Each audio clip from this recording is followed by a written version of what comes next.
Oh, yes. What a beautiful Monday. What a beautiful day to Nerdvenge. And don't you worry.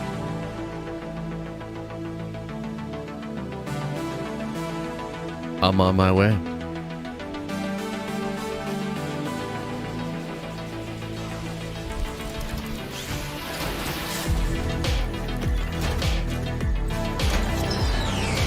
Woo! Yeah! What's up, everybody? Welcome to the week, welcome to the show, welcome to the stream, welcome to the welcome. My name's Josh. Today, well, I'm going to be honest with you guys. There's not a lot of news. It's kind of dry on the news bits. And so what I wanted to do was go to Speculation Town, theorize. Talk about some of the craziest theories out there about the MCU Phase 4 and the MCU in general as we head towards the Kang Dynasty and Secret Wars. Now, there are some teeny bits of news that we can talk about that we can get into.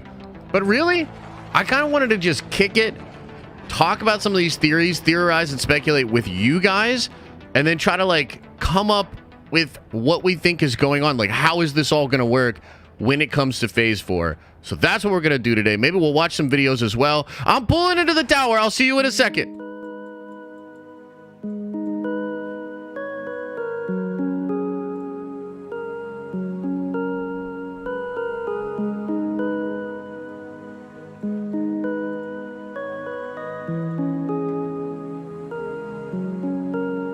Wait, what the hell? Chat! Turn the gambling off!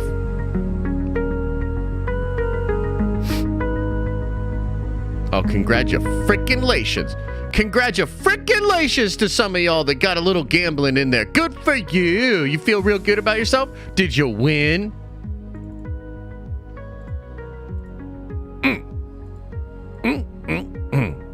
Grumpy me. Grumpy me. Welcome to Grumpy Me time. Hello.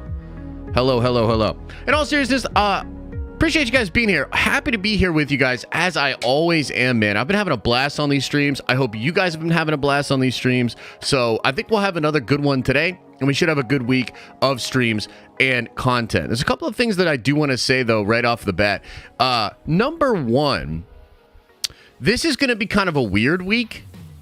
And one of the things that we're going to do, and I know this is going to be kind of sad for some folks, for some peoples. I think we're going to stop streaming on Tuesdays. And I know that's like, oh no, let it out of your system. Let me know how you feel. Let me know how you feel. But the reality of it is this, and we'll talk more about this in like some of the Nerdvenger streams, etc., etc. I basically need one day a week where I don't stream in order to really focus on making sure that the videos are really, really good. We're going to start doing YouTube shorts. So I'm really excited about that, but it's going to take some time and energy. And I want to make sure that the streams themselves are really, really good. There's like backup plans and things like that that I have to come up with to make sure that we have really good content and really fun stuff to go over in the streams. So it's kind of a rough one. For now, that's the plan, is that we are not going to be streaming at all on Tuesdays, just to kind of give me one more day where I can focus on other things. But in turn, what I want to do is I really want to have some longer streams, some better streams, and just make sure that every time we get on here and we're live, we're having a good time and just, you know, making fun and having some stuff like that. So that's kind of where we're at. However, and I know it sucks, but here's the thing, man.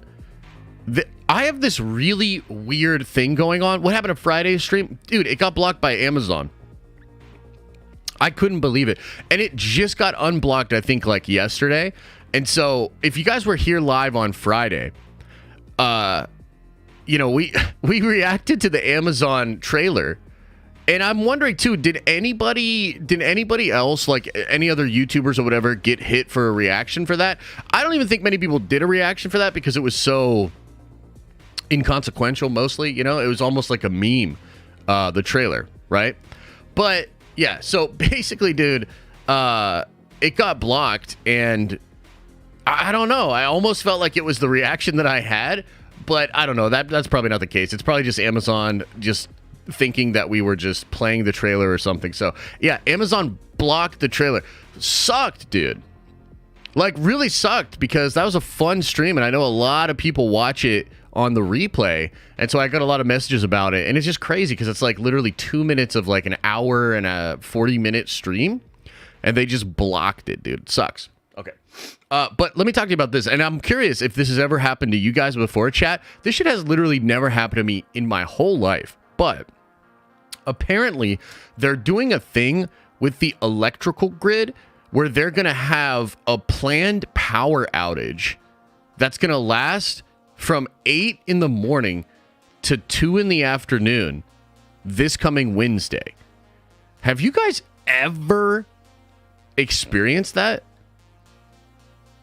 I've never experienced that. Infrastructure repair? Interesting. Yeah, I mean, it kind of makes sense, right? Grid maintenance? Yeah. It makes sense, but I've literally never experienced it.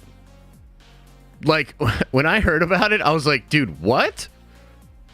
So they're just going to shut all of our power off from 8 in the morning to 2 p.m. Okay, but I bring that up because they're supposed to be doing that here on Wednesday. So I'm trying to get the details of it, because they might not do it because of the weather and it's going to be a little bit colder.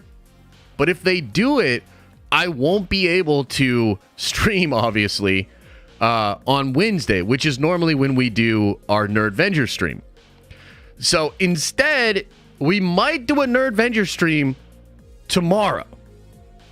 So it's crazy. Like, this whole situation's so crazy because I'm trying to take Tuesdays to, just focus on other types of content. No streams on Tuesday. So what that would mean is we would stream publicly on Monday. We would stream with the Nerdvengers on Wednesday morning. And then we would have 2 big public streams Thursday and Friday, right? So yeah, that would take us down to like 3 public streams a week. But really, it's like more than that, because we're going to start doing watch parties again and things of that nature. And we might do some surprise streams here or there. But this week's going to be funky, because we might have to do a Nerdventure stream tomorrow and then be back at it on Thursday. Yeah. So I don't know. We're kind of tinkering over here. I'll keep you guys updated via Discord and social media and stuff like that. But that's kind of where we're at. And when we talk about watch parties, like for the next Nerdventure stream, which again will either be tomorrow or Wednesday, we're gonna have to talk about that too, because we've had a lot of discussion about what we're gonna end up doing for watch parties, and I ultimately think I'm just gonna go back to doing them at like 3 a.m. You know what I mean? Like, I'm just gonna go back to doing them at 3 a.m. So yeah, we'll talk more about that on Wednesday, when we do it. Wow, no reaction streams to videos Josh has pre-watched. Josh hates stories and people. No, that's not true. And in fact, we could do some watching of some videos and some stuff even today. Even today, we can get some of that going on. Okay, so as far as this week is concerned, outside of Den of Nerds stuff, there's a couple of things going on. First of all, we hope and we think that we will actually get the James Gunn DCU announcements, okay? I actually talked about this last week on Monday because we thought maybe we were going to get it last week. And by the way, I've absolutely loved the all the reports and articles of people saying James Gunn will talk about the DCU in the next 10 days when there are like 10 days left in the month and all that kind of shit. It's like, yeah, no, I think that might be true. I actually wouldn't be surprised though if he delayed it and just talked about it next month. But if he's going to stick true to his original word, there's only so many days left in January.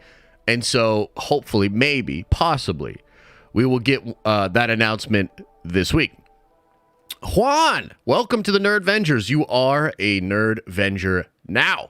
So, yeah, super cool stuff. Now, again, I want to go over the predictions I have for James Gunn's DCU announcement, and we'll do a funny thing as far as, like, what did I get wrong, what did I get right when we get to the announcements. But number one, I said he's going to keep it very vague, so he won't really clarify whether or not it's a full reboot or not. That's my first prediction for James Gunn's DCU. My second prediction is that he will announce that the Superman movie that I think he's going to write and direct is going to start filming by the end of the year. And they're going to streamline that and try to get that out as fast as possible. My third prediction is that he will talk about the Lanterns and a Lantern project, maybe even multiple Lantern projects, and that will be a big part of the DCU for him. And then my fourth and final prediction is that he will announce some kind of Justice League movie within the next 3 or 4 years. So that's where I'm at with it. Some people agree with some of my takes. Some people don't. They're just predictions. And we'll see. We'll see where we go from here. Just as a side note, too, are you guys going to be upset if Gunn announces that he is going to be the director of the Superman project? I'm just curious. Because I think it's coming. No? Nah? No? You're fine with it? Wow. Gunn is Superman? Well, that would be pretty wild. If he wrote, directed, and starred in it, that'd be pretty bold. He contributed to Brightburn. I think his Superman will be fine. Yeah, I've never seen Brightburn, actually. Gonna be shit anyways? Oh, boy. I honestly just don't care anymore until they excite me again. Yeah, we'll see. Yeah, we'll see, huh? Only if Gunn's wife plays every role. Yeah, that would be fascinating. Makes sense that they start to the start of his universe. I mean, I guess so. I just really don't think he should direct it. I think he should direct the Lobo movie, but not really direct the Superman movie. But we'll see. We shall see. Why does Disney snipe the watch parties? Which watch party are you talking about? And it kind of depends, man. Like, we've tried a lot of different things with watch parties, and sometimes they get sniped out almost no matter what we try. So I'm not 100% sure what you're actually describing or talking about here. Let me pull something up here. We'll go over a couple of smaller stories before we get cooking into the theory town. Theory time, theory time, theory time. Oh, the other thing I wanted to say. Guys, this is actually a pretty big freaking deal. There were probably one of the biggest, if not the biggest, leak ever for Marvel Studios. Did you guys hear about this? So it was all over the internet over the weekend. A lot of people were saying that the entire script for Ant-Man and the Wasp Quantumania leaked online. Okay? And that's not exactly the case. It's a little bit more complicated than that. But I have a big video dropping later where I'm going to break it all down. Okay? And I'm not going over all of the leaks like beat by beat. They actually do line up pretty closely with the plot leak that we got over a year ago. So, I mean, like, really not surprising, a lot of the stuff that's in there. However, there's some really interesting stuff revealed in the dialogue about Kang and about the multiverse. Okay? So, I have a video coming out that's going to talk about what I think happened with these leaks, why it's such a big deal, and then going over the reveals about Kang. Okay, that's going to come out today. But we're not going to talk about it on stream because we're really close to the movie. You know, a lot of people, especially as you get really close to the film, don't necessarily want leaks. And it's a little bit different when it's like it's the dialogue for the whole movie, basically, that got leaked. And it's being taken down for copyright reasons by Disney and Marvel Studios, indicating that it's probably real. So if you're like me and you can't help yourself and you want to speculate early, there's a big video coming out for you guys later, and that'll be really, really cool. But again, we're not going to talk about it in streams. There are some things, as I was sitting down last night to sort of theory craft myself, there are some things in the leak that I think are influencing kind of where my mind is going, but it's a trail I was already on. So I'm just going to keep it vague when we talk about it today. But yeah, I wanted to address that because I know there's a lot of our people in here that are like super in the leaking scene. We have some people that are kind of like a toe in the leaking scene, but they don't want to get too many spoilers, et cetera, et cetera. So we'll do that in that video later, okay? When does the video drop? Probably 3 or 4 today. Fernie's finishing up an edit, then I want to look it over and do a couple edits on it. Really make sure it's toit. And yeah, so probably around 3 or 4. So you'll trust me, it's really cool. Like, it's really cool, and some of the stuff that's going on with Kang is really, really cool. Anyway,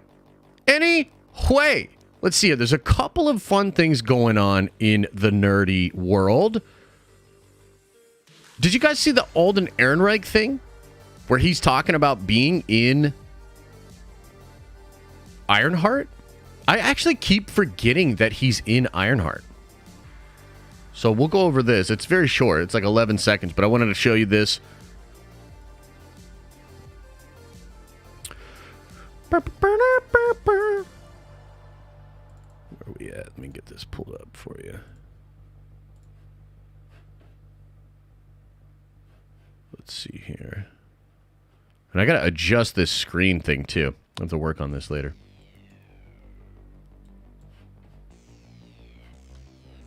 And I think we know who he's going to play. I don't know if Marvel has officially announced this, but it has leaked out who he's going to play. Ironheart's like it's big, but it also feels very personal. And so I really appreciated that about it. And it was fun. It was nice to go back and do like a big one like that. Yeah. Ironheart's like it's big, but it also feels very personal. And so I really appreciated that about it. And it was fun. It was nice to go back and do like a big one like that. Yeah. It's kind of interesting, man. So I believe he's going to be playing Obadiah Stane's son, right? Zeke Stane, I think. And he's an awesome actor, man. I like literally forgot he was doing it. And then all of a sudden he's in it. And I think he's going to be, I think he might be a staple of Marvel moving forward. And I think that some of the stuff they might do with Stane and all of that. Yeah, it's going to be kind of interesting, huh? Kind of wild. Let's see here. There's another thing I wanted to pull up here. And God, that was really nothing, huh? He just literally was like, yeah, it was cool. It was personal, but it's big, and I was happy to do that. Thanks a lot, dude. Thanks a lot. For nothing. Let's see here. Where's the other stuff? There were some other little bits of news here. Oh, okay. This one's kind of interesting. So last week we talked about how Ghost was not in Thunderbolts. I think we talked about that on Friday when we were breaking down a ton of notes or a ton of news. Can we get some toast? Kind of followed up and said, false alarm, Ghost will appear in Thunderbolts. And I think that, I think what was going on there is that, you know, and I even said this when we were going over it last week. I think Grace Randolph had mentioned that the character's role might be diminished, or they might not be in like some kind of a casting call for a lot of the action scenes or something like that, but still could be involved in the film. And there was another leak that came out saying that Ghost would be in a different project that's really going to tie into her Hydra and S.H.I.E.L.D. connections. And it seems like that's still on the table, despite like her still being in the Thunderbolts movie. And there seemed to be a lot of buzz that Hydra in general is going to be playing another big role in what happens here from here for Marvel Studios, right? So Hydra's been kind of off the table for a little bit, but I think they're coming back in a big, big way. This is kind of interesting too.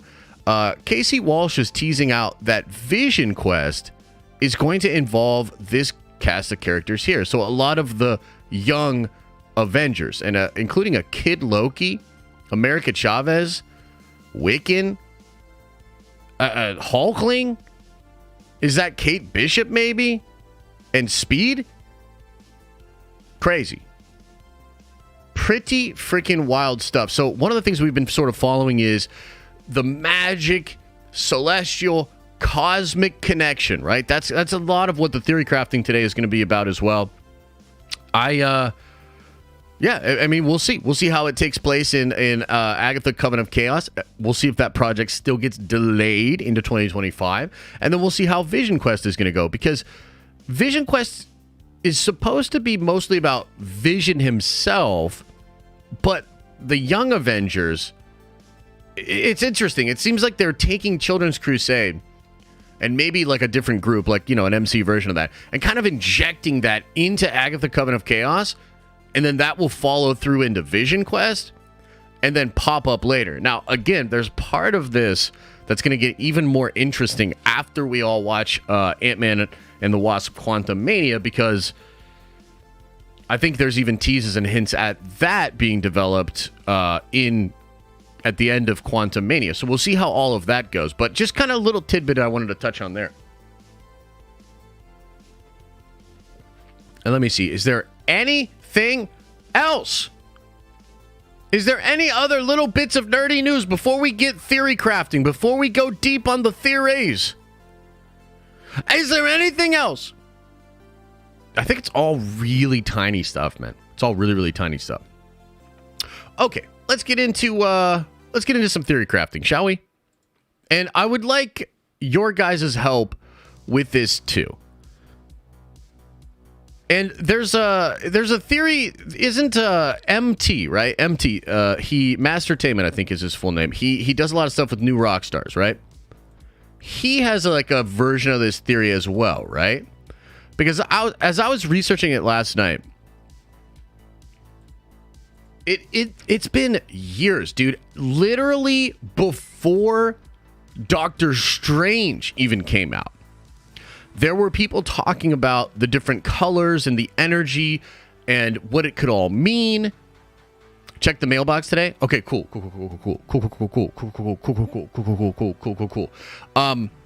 By the way, if somebody, yeah, because of Thor, exactly.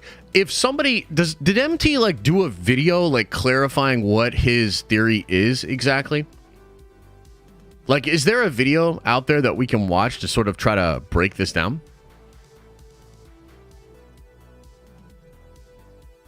What do you think? No? He has one?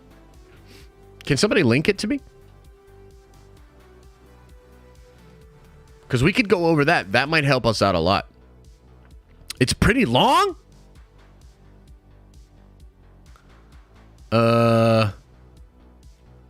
He definitely has one. The New Rockstars team has been mentioning this for years. Yeah. Okay, link it to me in Discord or on Twitter or something.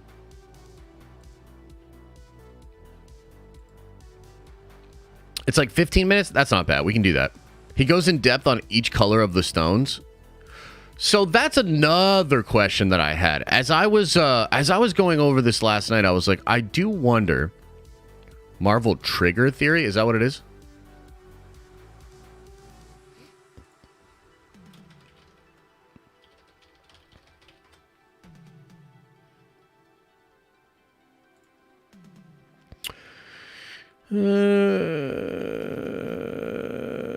I don't see that.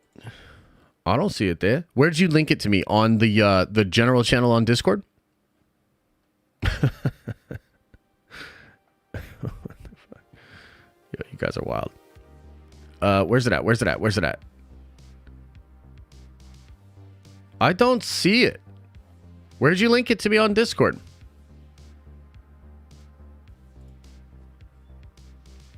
Valentina is Madam Hydra. It's possible. Oh, Twitter DM? Okay. It is absolutely possible that that's the case. Oh, this is it? Okay, so it's like 17 minutes. From a year ago. Infinity Stone energy explained. Okay, is this going to help us kind of get set on this? Here's what I think we should do. Let me get this set up.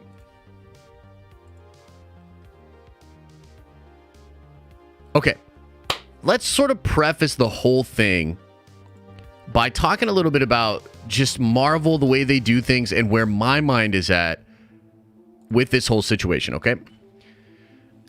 When Age of Ultron came out, and we got a clear look, I say clear look, but it's, you know, it was like a vision that Thor had, and you had the hand, and it had all the stones on it, right?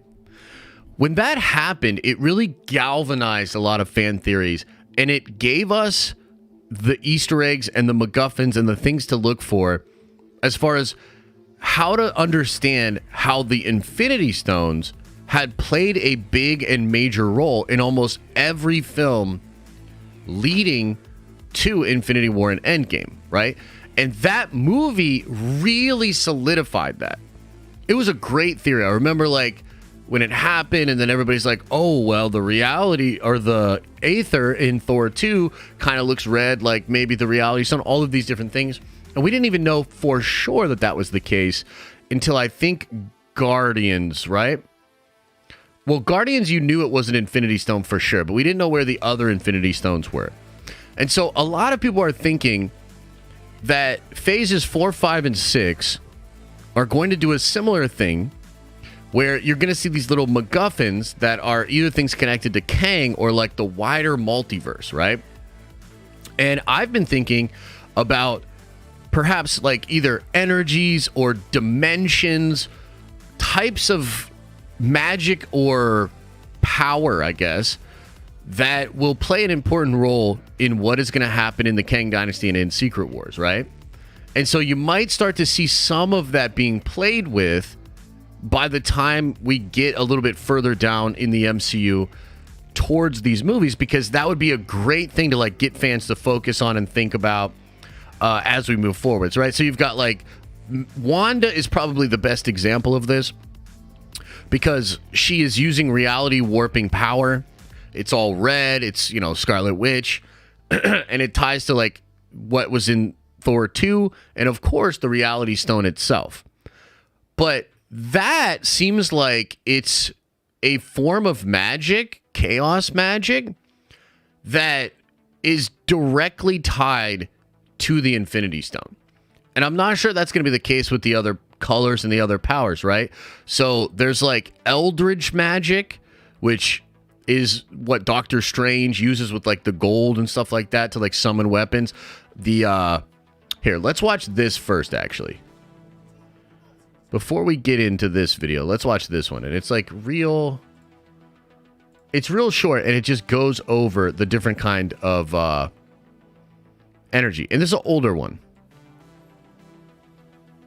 But this line is so interesting that she says here, because this possibly sets the whole thing up. Spells. Here, let's listen to this. We harness energy drawn from other dimensions of the multiverse to cast spells, to conjure shields and weapons. So they harness energy Magic. from other dimensions within the multiverse. Let's do it again. We harness energy drawn from other dimensions of the multiverse to cast spells, to conjure shields and weapons. Yo, I was even like looking in these designs and stuff like that, and I was like, dude, it's a lot of rings, 10 rings, the bangles, what's the deal? You know what I mean? And then there's like the celestial stuff with a lot of like circles and stuff like that too. But I was like, man, could it have been all the way back there? But it is interesting, right? Drawing on power or energy from other dimensions. And this is apparently like Eldritch magic is what a lot of people think it is. Magic.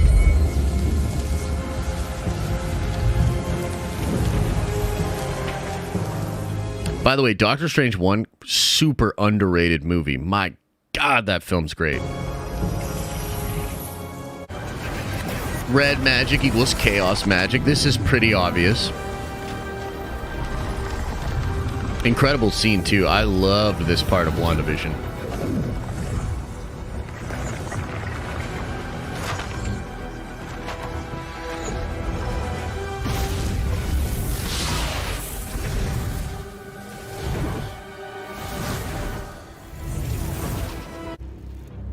Purple magic is the dark dimension. And the thing that's cool about this is this actually lines up too with the post-credit scene of Multiverse of Madness, right? Because Clea is using that purple energy. And it really does seem like it's pulling from the dark dimension. Dude, Catherine Hahn was so good in this scene too. A classic. Quick incantation. Yo, she was really good as the villain. I'm a little bit, like, if those leaks about Agatha are true, I'm a little salty that she's going to end up being a hero now. She was so good, especially in this particular episode, man. I loved this episode. It was so good. Thousands of people under your thumb, all interacting with each other.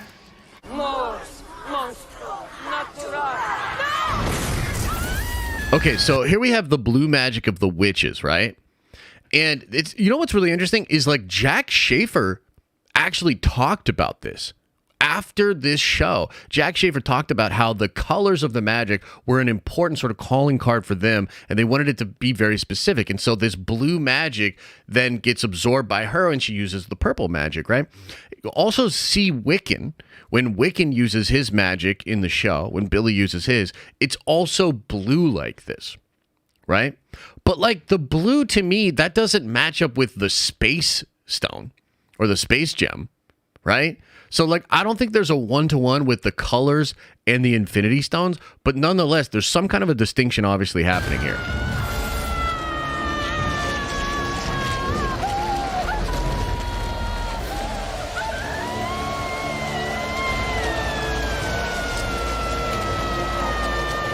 Doesn't Kang's magic look a little blue too? And I know, like, we don't think he actually uses magic, right? He uses technology, but like, let's just say energy for the sake of it, right? Kang's energy is blue as well. So how or why would Kang use blue energy? I actually had this theory that maybe most mortals, when they use this energy or magic, it would have to be blue.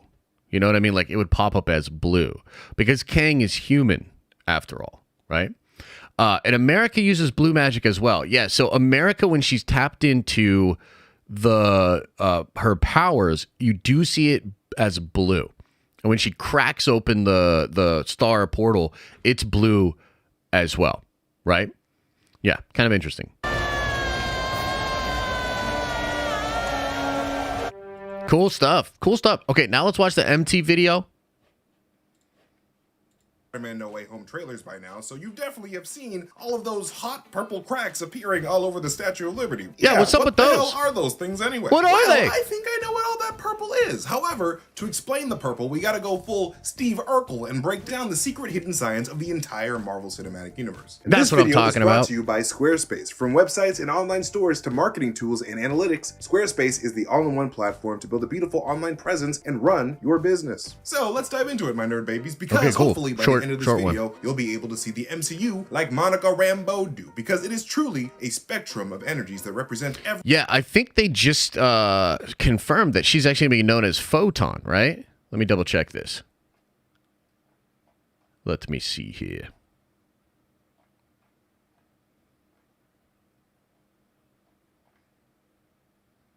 Yeah, Photon. They're going to call her Photon, I believe.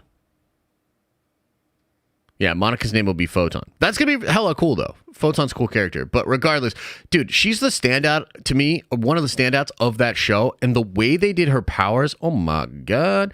And, you know, Trinity hit me up the other day because apparently in the new Defenders run, which this was the run that Rob was talking to us about a couple of weeks back now, that's like establishing a new hierarchy beyond the one above all.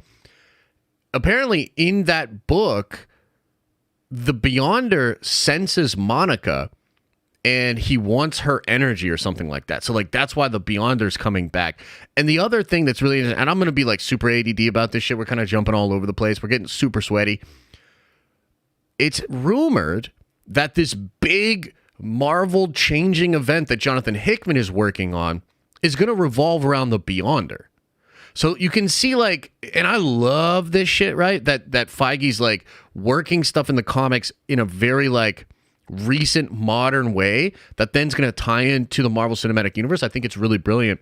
But Monica could have a very important role to play in all of this and even in Secret Wars, perhaps. every aspect of the MCU. Like we're straight up talking CMBR, baby. Because at its core, all of that purple around the Statue of Liberty in Spider-Man No Way Home is the purple of the Power Stone Singularity. In the MCU, this purple Power Stone energy is actually a little something called gamma radiation, and which you may know as the radiation that created the Incredible Hulk. However, scientists know this as essentially the strongest form of energy in the universe. Like this shit is so powerful that it's mainly just found in the hottest object in the universe, like, you know, neutron stars, your best friend's older sister, and when stars explode in a supernova. And let me tell you, there is no supernova more powerful than the Big Bang. In the context of the Big Bang, all that purple gamma energy is literally the energy of everything in the universe. Like all of it. Like every star, every planet, every person on every planet, everything that will ever be said on those planets, these are all represented as purple gamma energy within this unbelievably super hot, dense singularity that will become the Big Bang. Like it's interesting. So the idea is that gamma is purple. That's kind of interesting. Proton. A very hot proton. Ha ha ha, throwing it back. But why do I say this? Well, it's because controlling purple gamma energy is exactly what He Who Remains was doing in Loki. Because remember how those purple and blue energies of the sacred timeline were orbiting the Citadel at the end of time after we zoomed into a supermassive black hole? Yeah, I remember. Those purple energies were the energies of everything that will ever exist. Like all the energies of the timelines. And the reason why everything that ever existed was orbiting the Citadel is because the Citadel is actually at the epicenter of the supermassive black hole at the center of the dying universe at the end of time. Because the Citadel is the object with the most mass in the entire universe, so gravity is attracted to there. And He Who Remains is able to harness... Some of this is, I don't know about, but I'm going to stick with it because either way, we'll get the context we need to sort of move forward with our own theory and stuff like that. But so interesting, right? So he's saying that like purple is gamma and it's the energy basically behind like all the power in the universe. That's kind of interesting. The Citadel's gravity in order to control the purple Power Stone Singularity along with the blue Space Stone Singularity with, you know, the purple in the timeline to maintain the sacred timeline. But more on that blue stuff later because that's another aspect of reality. Because the universe is on a constant cycle of big bangs where the universe expands and big crunches where all the energy in the universe contracts into a proton-sized point. A scientific theory known as the Big Bounce. And this cycle is told by the ancient Kree of Morag on the walls of the Power Stone Orbroom Temple, because the way that these panels are supposed to be viewed is flipped horizontally, you know, like the Collector had it in his garage. Because these panels tell the story about how death once reigned in the dark world because it was dark and inhospitable to life. And then the power of all things got hotter and hotter until eternity himself triggers the Big Bang with his hammer, sending infinity's energies everywhere and creating our world of light until the consciousness of the Mind Stone can form into an Ultron Vision being and bring about the start of entropy to the universe. Which essentially means... That was a lot. But the one thing that I really like in that, and I didn't know this about that Kree stuff, that's really, really interesting. I think Eternity going to play a big role in everything moving forward from here. That's all I'll say about that for now. Means the end of all things that resist entropy, meaning life. This is why Ultron doesn't like people very much. Until all the energies of the universe are gone, returning the universe to darkness, where everything basically looks like Dormammu's Dark Dimension, but with all like the rainbow singularity lights in the background, because those are all the singularities that Dormammu ate. Everything would just be goopy, just like really weird goo because there's no... So I guess the question then is the singularities, right? Are the singularities, and do you guys think that the singularities for each individual universe may also exist for the entire multiverse? That these singularities are you know, because in what if they say that the stones are slightly different in each universe, but are these things constant for every single universe, and then therefore they're sort of a constant for the entire multiverse? Is that what we're thinking? Is that what we're thinking? Because I think tying cosmic ideas, right, and tying whatever happens next in the MCU via, you know, the multiverse to the 6 singularities, back to the Infinity Stones, would be a pretty brilliant way to do it. Right. Well, the multiverse starts with one universe for sure. I think that too. And I think that, you may even get some ideas or concepts of like the first firmament and things like that. I think it's possible. The first act is the stone's creation. Well, it says long before creation, there were 6 singularities. Yeah. Thanos going to be the hero at the end of all this? I actually think that could be true. Yes, but not timelines. The stones are a result of the cosmic energy. So the stones are like essentially are these, yeah, like it's kind of hard to like wrap my head around it, right? Gamma is the gateway to hell?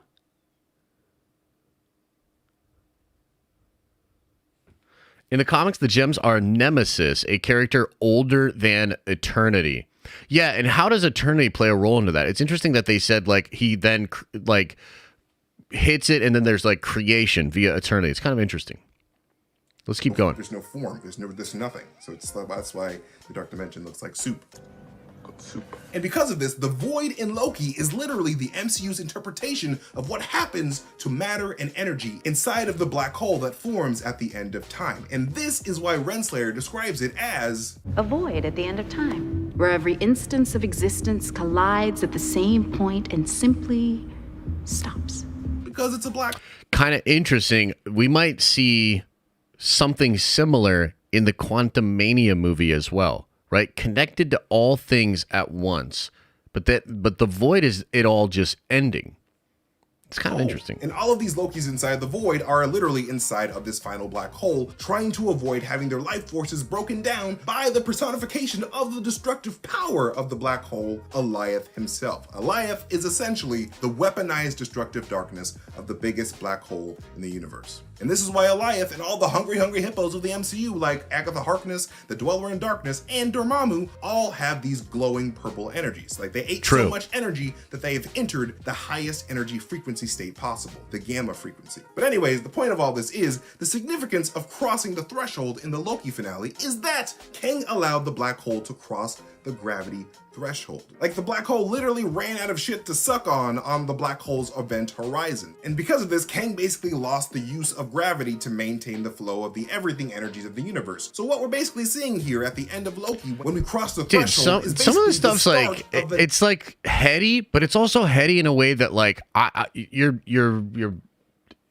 need some like basis in logic here. It's like throwing a lot of fancy words and like terminologies, and I'm like, nah, like, dude, if you can't explain it simply, you can't explain it. There's like a little bit of like that energy that's going on here because I'm like, what is he talking about? Some of it makes sense, but some of it's like, bruh, I don't know about that shit, you know? Have I seen the Last of Us TV show? Yeah, I watched the like intro of the first episode. I'll be honest with you. Here's where I'm at with that. I sat down and the intro was cool. And then it pulled in on what I assume is like his daughter or something like that. And I had this realization that if I kept watching it, I was just going to get hella sad. It was going to be really sad. And I was just like, I'm good. And I've literally, that was it. Like, that's the closest I got. It was like the other night, I couldn't sleep. And I was like, oh man, everybody wants me to watch The Last of Us. All right, fine. I'll try to watch The Last of Us. And I put it on and literally was like, you know what? I don't want to just be sad. I'm good. The next big bang from the perspective of inside of the supermassive black hole. Like we're basically inside of the Big Bang. And when enough of these purple and blue timeline energies intersect and cross over into each other incursion style, this is when all of the gamma energy Kang was hoarding will be unleashed. And the next big bang that Kang was effectively delaying by, making the sacred timeline will start. And also why, if you slow down the Big Bang footage, the Big Bang energies are purple at the moment of explosion, because purple is the everything energy singularity. And because of this, this could be why Peter Quill sees his mom when holding the Power Stone, and potentially why the Kings of Wakanda can travel to the ancestral plane, because both the Power Stone and somehow the heart-shaped herb of Wakanda allows their nervous system to briefly tap into the purple everything energy frequency of the cosmos. Because, of course, when people die, our bodies just get recycled back into the everything energy of the universe for the next Big Bang. I mean, according to the Big Bounce theory anyway. So what we could be seeing above the Statue of Liberty in Far From Home are the purple everything energies of the Raimi and Webb universes and all the, other Sony universes included in this movie crossing over into our own. And this is why Peter is referred to as chasing Ghost, because these purple energies leaked out and reformed into all of his enemies, the Sinister Six. Like, they're basically the ghost energies of the Sony universes. That's it. But that is just the purple gamma power stone aspect of our reality. What about the other 5 other Infinity Stone aspects of our reality? Well, with the gamma explosion of the Big Bang came with it all other singularities, the orange, the blue, the green, and the yellow, as we can find on the MCU Doomsday Clock on the walls of Morag, which tells the story of the light of the universe from the Big Bang until the Mind Stone through Ultron Vision and the Scarlet Witch can bring about the entropy of all energies to return the universe to darkness once again. Basically, Ultron and the Scarlet Witch were meant to end everything. But notice how I didn't say red energies before? Well, it's because red actually came before the purple, before the birth of light in our universe. And since nothing is the opposite of everything, the red reality stone energies are on the opposite end of the electromagnetic spectrum, like the opposite end from the purple gamma rays. Meaning that these red energies are composed of nothing but weak radio waves. WandaVision radio waves. What the fuck? Dude, there's a lot of stretching in here. Like, and I admire the theory and I admire the crafting, but like, bro, like, give me something to latch onto here. You know what I mean? Like, give me something to latch onto here. I really don't understand the logic here. And I'm trying to use it in logic, like, from the MCU's perspective, right? And I don't think that, like, the stones themselves line up to the frequencies of the electromagnetic spectrum. Like, I'm sorry. Like, I don't see that. You know what I mean? Watch your video after this. It's on the nose of what you're trying to talk about. Okay, I'll get in there. Yeah. So let's keep going though. Let's keep going. Like, I think that he's on to some things. And like, for instance, the whole idea of the Doomsday Clock and Morag and stuff, that's something that I wasn't fully aware of. Like, look, my idea here and the concept that I have is like, yes, there are energies, or rather dimensions, right? It goes back to that video we just watched before this.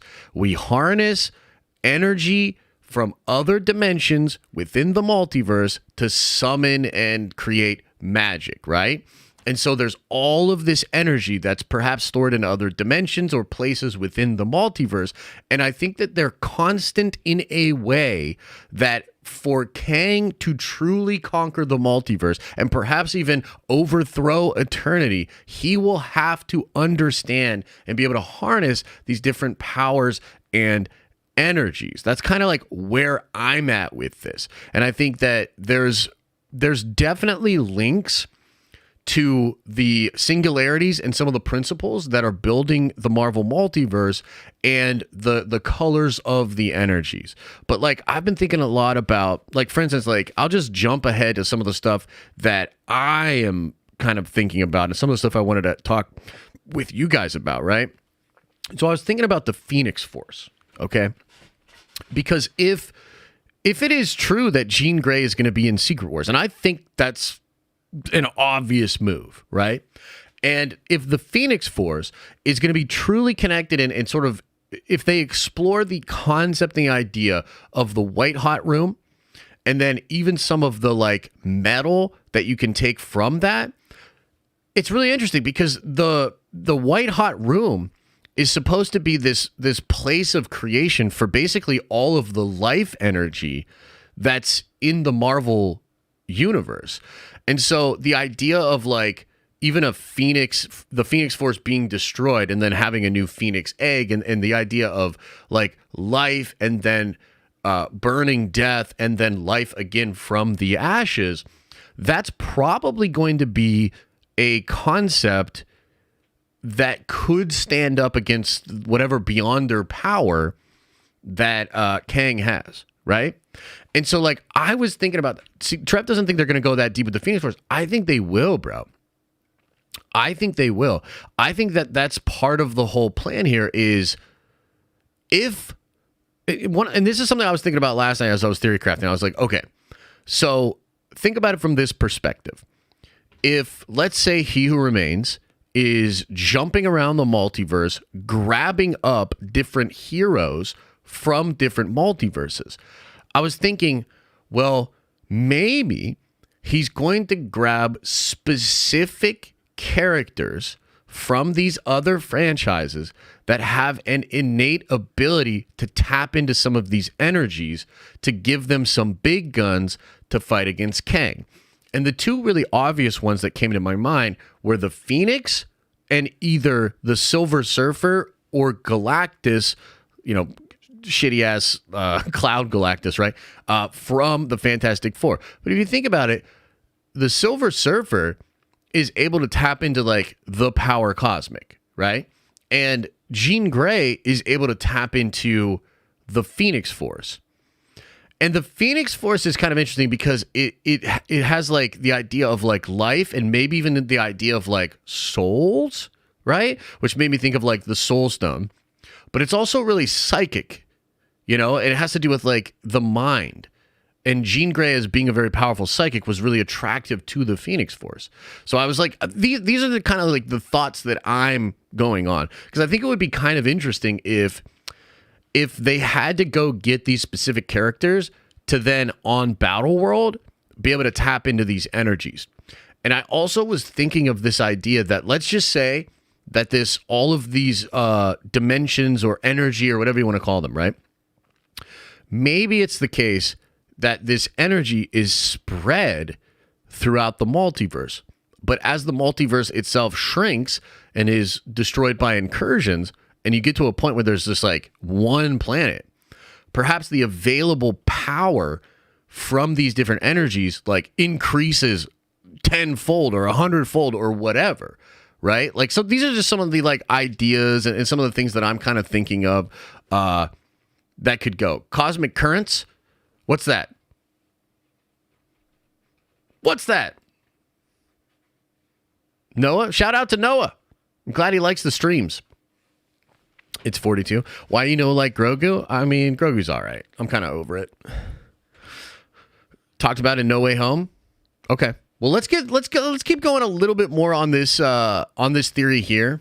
And this is because all wild, our universe was this red, goopy, formless nothingness of the ether, as we learned about in Thor: The Dark I'm going World. to try to And stick with him on this. Dark dimension part of our universe, the Dark Elves were as supreme as the Asgardians are in the MCU now. And they ruled over all the Dark Universe aliens like the Asgardians ruled over all the Light Universe aliens. Aliens that would eventually get upset and team up with Thanos to try to remove as many light beings from the universe as possible. Which is why Thanos' crew is called the Black Order. It's because they want the universe to return to blackness. The blackness. I don't think so, dude.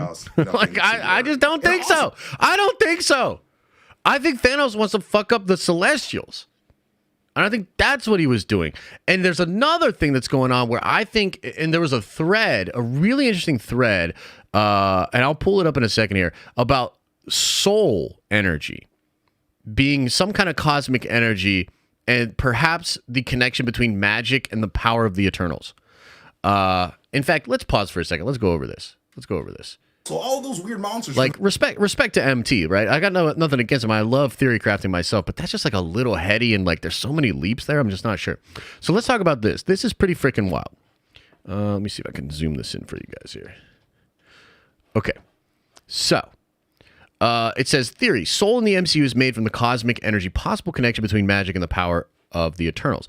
I rewatched the Eternals again today and I noticed this connection. Okay, so the Celestials basically run on cosmic energy, which they can manipulate to make stars and allow for the expansion of the universe.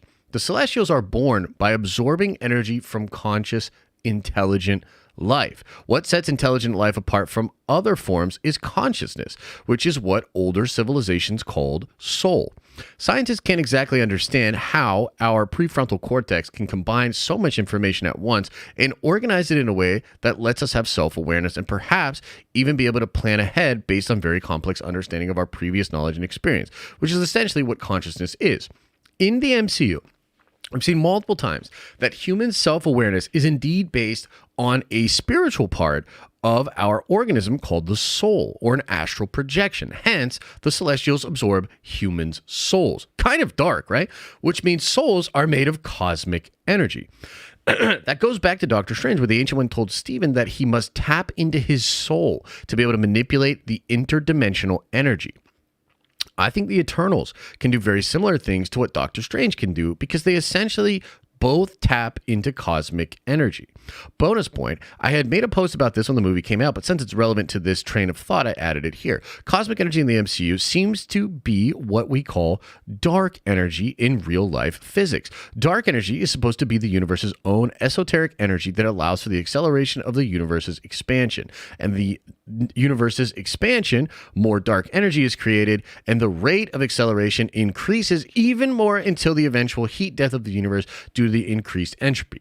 The Celestials are the ones to essentially expand the universe, and they are basically pure cosmic energy. Hence why I made the connection between the two. So I kind of like this idea too. And it's interesting because it could tie back in to what the Red Skull said about the Soul Stone. Do you remember that he said that the Soul Stone holds a special place among the Infinity Stones? And it's not something that can be just found out there. It's only in one place in the universe, maybe in each and every universe, and it requires sacrifice. So I don't know, man. It's kind of interesting what could be going on with the Soul Stone. And again, like, I guess one of my ideas is that these singularities or these energies are all throughout every universe, but they're also a constant for the multiverse itself. And so as the universe is destroyed, or rather as universes are destroyed and the multiverse is destroyed, the available power is no longer spread out. So there's more of it. So it's kind of like the rule of two in Star Wars, right? Where one of the ideas there was there's two, like if you spread out too many Sith, the dark side energy just gets spread out. And in order for the Sith to be very, very powerful, they just have two. And, you know, there's a whole thing because then they'll have their own secret apprentices and all that kind of shit. But the idea was to make it so there were only a few Sith so that they could tap into more of the overall power. And that's why I think, like, it could be interesting as we head to Secret Wars if a character like Jean Grey becomes important because they can take her to Battle World and her abilities as the Phoenix are like even more powerful than we've ever seen before. With power so strong, could potentially pose a threat to the Beyonder version of Kang, right? So we're speculating. We're theory crafting. You know what I mean? We're theory crafting. But yeah, what do you guys think? And yeah, let's just keep going on. Let's keep going on this. That Doctor Strange What If episode were probably from this dark time in the universe as well. Like gnomes, dragons, demons, Mephisto, maybe all probably live in this dark time. Lots of folks are starting their own business. And if you're one of those people or want to be one of those people, you need a great website. And Squarespace is an all-in-one platform to build a beautiful online presence for your business. And Squarespace lets you present members Orange Soul Stone Singularity now. Yeah, let's talk about it. What is the Soul Stone in the it? MCU anyway? Well, from what I can tell, the Soul Stone is the singularity of evolution and survival in the MCU. But more specifically, it is the singularity of a little something called negentropy, which is the opposite of entropy, which is why eternity is on the opposite of entropy in the Morak panel. If entropy is the tendency of all the energy in the universe to break down into disorder, then negentropy is the tenacity of living beings to rage against the inevitable breaking down of our bodies into useless heat energy. Like, it's essentially what we do every time we eat. We are fighting against entropy. Survival is negentropy. Tacos! It is also the same frequency, the same light that comes from the sun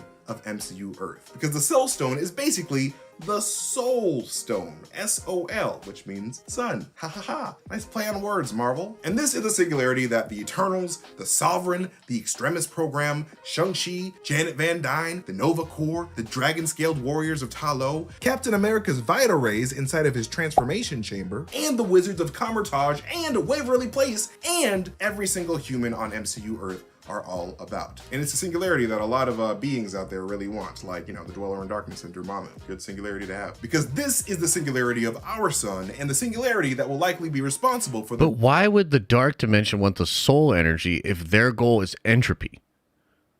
Like, some of this stuff, like, doesn't even make sense in the logic he's presented. rise of I'm like, I don't know, bro. Because it is essentially just evolution energy, as Janet Van Dyne says in Ant-Man and the Wasp. And hey, speaking of the Sovereign, there's probably a little something you probably didn't notice about their home planet, y'all, because the Sovereign don't live on a planet at all. I think the Sovereign are the light elves of the MCU that live on 6 Dyson spheres, which are completely theoretical man-made spheres meant to harness the powers of stars. Fuck? Which is why there are 6 Anulax battery generators on the platforms that the Guardians fight on in the beginning of Guardians 2. And the Okay. use the evolution energy of their orange soul singularity suns to facilitate their evolution. And this is why the Sovereign... Dude, anybody else just feel like they have not had enough blinkers for this shit?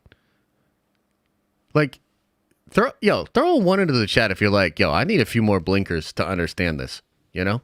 Are gold, and why Adam Warlock will essentially be a living soul singularity being, which would make sense given how much of a tie he has to the Soul Stone in the comics. Now, let us talk about the blue space stone energy frequency. Yeah, let's talk about the blue space stone is energy. Actually quite a big deal because it is the dark energy of the MCU. Now, if you don't know what dark energy is in real life, it's essentially the invisible force in the universe that is causing our universe to expand at a rapid pace, and the galaxies that neighbor us to sort of just push away from us more and more every day. Dark energy is the singularity of expansion and like propulsion, and because of this, it is extremely powerful and versatile stuff. So versatile, in fact, that S.H.I.E.L.D. started the Joint Dark Energy Mission Facility for the sole purposes of trying to harness the dark energy of the Tesseract. It was the main focus of Howard Stark's entire life work, after all, and also the very same element that he left for Tony to discover in Iron Man 2. It's all coming together, folks. And hey, do you want to know what that secret element is, by the way? It's vibranium, like it was originally called in the Iron Man 2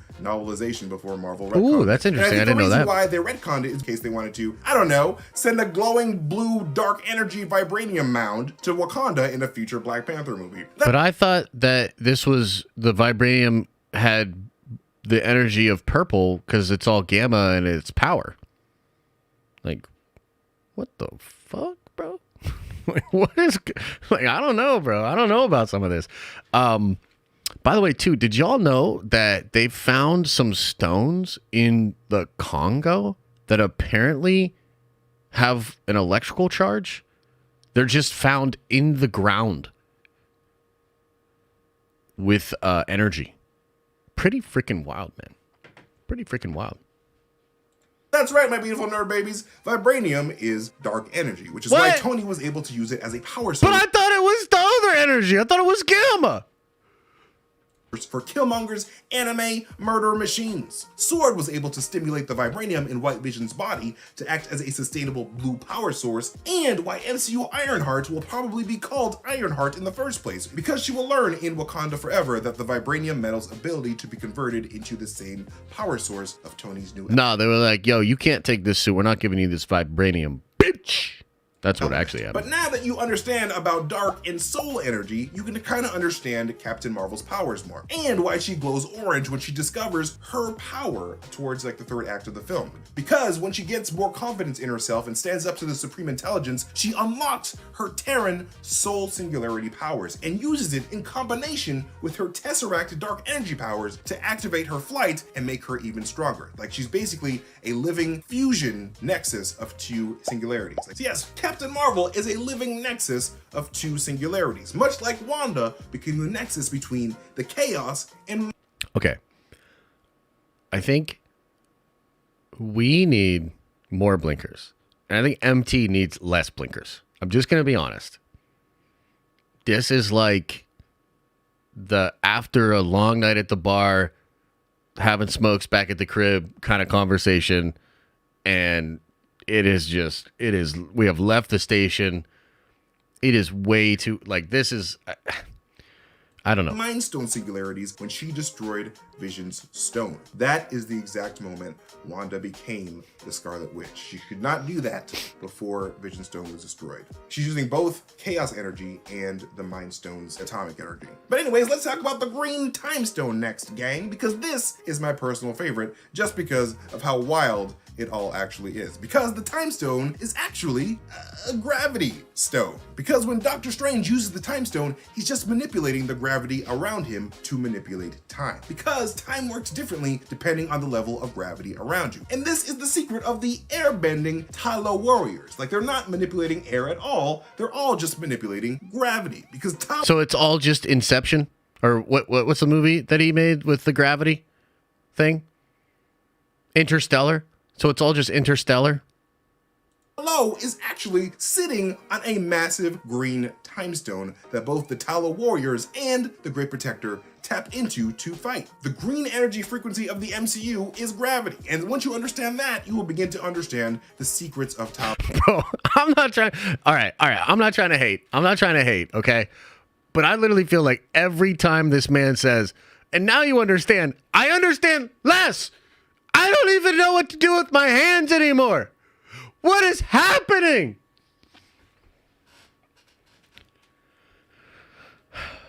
Okay. Hang on though. Hang on. We can figure this out. I did not anticipate getting more confused after watching this video, but that's kind of where we're at. Okay. So let's try to make sense of this ourselves. Okay. So the energy and the magic, probably specifically for, like, it is a specific color for a specific reason. But I'm going to be honest with you. I don't think that every single colored thing in the Marvel Cinematic Universe lines up congruently with this perfect theory of singularities. I'm just going to be honest with you. I don't think that's the way it works. Like, the idea that the yellow glowing energy inside Steve Rogers' capsule has to do with the Soul Stone that's really anti-entropy energy and all of that. Like, nah, bro. Like, it's just fucking yellow shit inside Captain America's tube.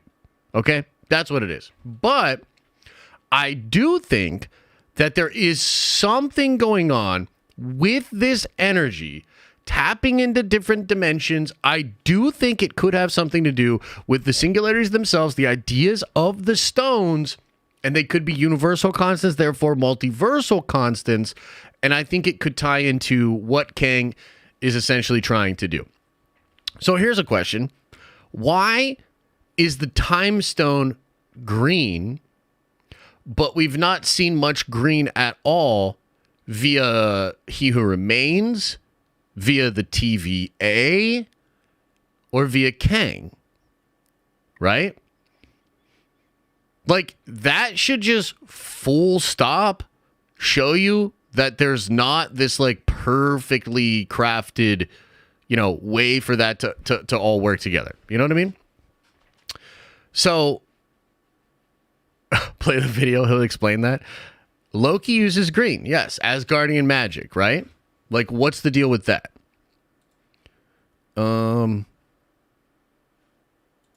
Here, let me show you this article. It's kind of interesting. And by the way, I'm not sure. Like, I'm not sold on any of this stuff. I don't know for sure. We're crafting together. You know what I mean? Like, I want to craft it with y'all. So, check out this article. Came out late last year. Every type of magic in the MCU and which is most powerful, okay?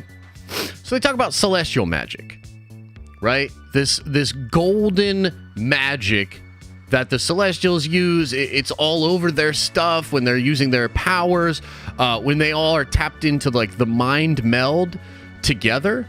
They get it there. So, yeah, you obviously have that kind of energy going on there.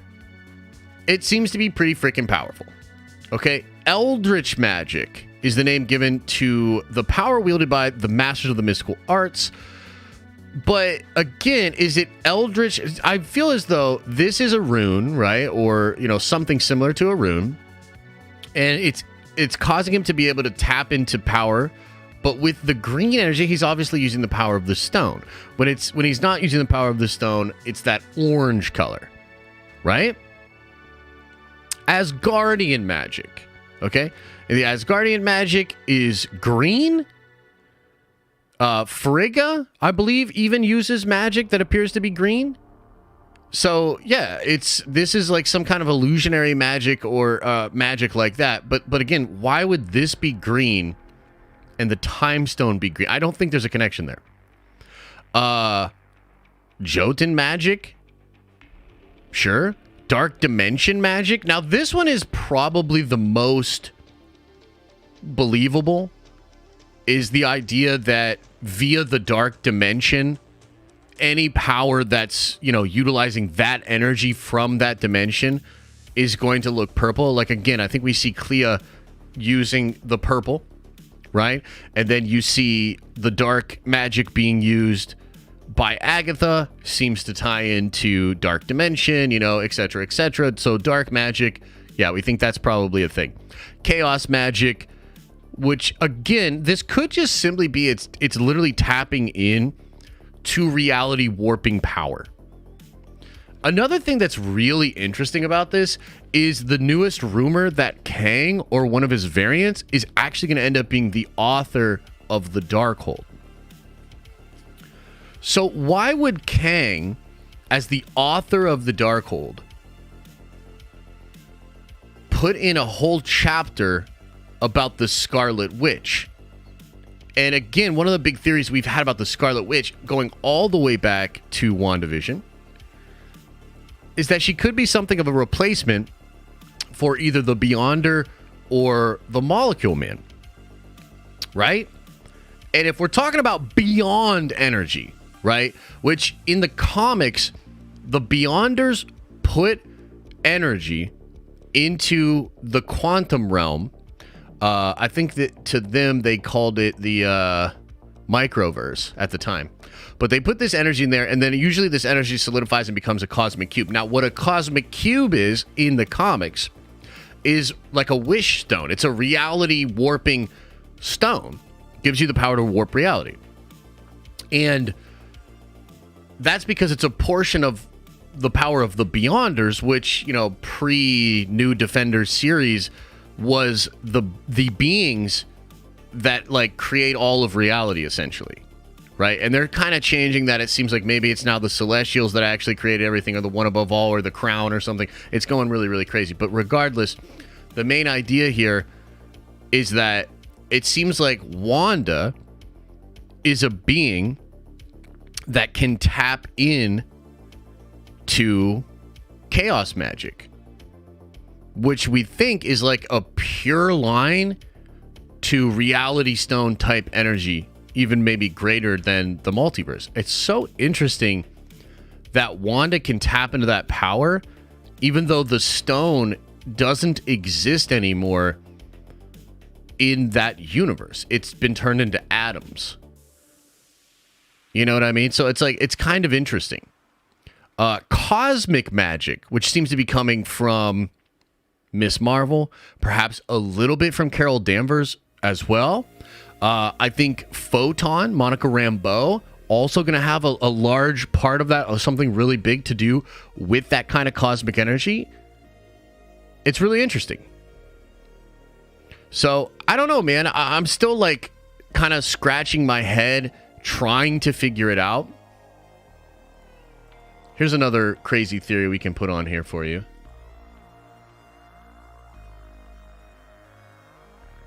And after this, we'll hang in the chat. We'll go over the super chats and everything. We'll talk about this together. But this is another theory that's kind of interesting out there. And what I'm looking for, I guess, guys, is like, I'm looking for that scene in Age of Ultron in Thor's vision, which is like that aha moment. And we're like, oh, dude, now I kind of understand it. And here's another thing that I don't understand. And maybe one of you guys has an explanation for this, okay? So let's talk about the 10 rings. Why do you think that the 10 rings have a different color when Shang-Chi's dad is using them as compared to when he is using them? Like, why do you think that's the case? And if it's blue energy, because Shang-Chi is from that dimension. Yeah, but okay, I agree with you. But why would that make the energy different? Yeah, because when Wu harnesses gamma, right?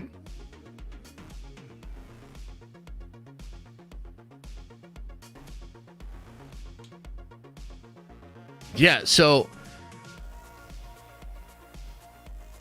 you know what I was kind of thinking was the idea of just a, like, because it's blue, it kind of reminds me of like the witch magic, right? But when it's like gold and orange, the way that Shang-Chi uses it, it like reminds me more of either like soul stone energy or celestial energy.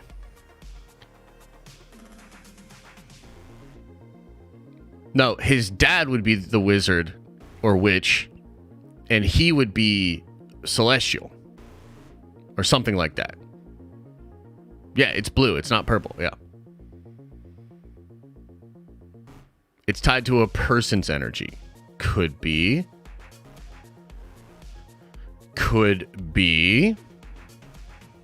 Yeah, there's something there. There's something there. There's something going on there. I'm not sure what it is. But anyway, let's look at this theory, and then we'll kind of just get into get into the chats and just seeing what you guys want to say. Each Kang Dynasty member wants a different Phase 4 item.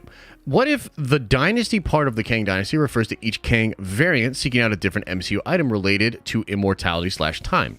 So basically, the Kang Dynasty movie is just all the Kangs debilitating the heroes and getting their stuff, ending a Kang versus Kang showdown where one Kang wins and starts off Secret Wars.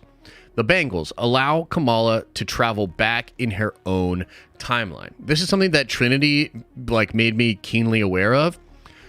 It appears as though the Bangles in Miss Marvel actually do causal time travel. Meaning in the MCU currently, anytime you go back in time and change something, it makes a new universe. It literally makes a branch reality. But that's not what happens in Miss Marvel. In Miss Marvel, you see a causal time loop. Something that happened in the past within her own timeline ends up being her in the future or present going back in time. That's completely different than how time travel works in all of the multiverse and in Avengers Endgame. Yeah. Kind of interesting, right? The 10 rings themselves, somebody says they prevent aging. And it's kind of interesting because, once he gets a hold of them, when Wu lives for 1,000+ years with the power of the rings. And so it's possible that there's something going on with that. Khonshu, an immortal, could change the sky to reflect a certain point of time. I do remember when that happened. It's kind of wild, right? And this guy goes on to say, what if Immortus is after the 10 rings to keep himself immortal? Griffin could be after the Bengals because he's stuck in the present time 616 and can't time travel. Ramatut wants Khonshu's staff, which in the comics made Khonshu the god of time.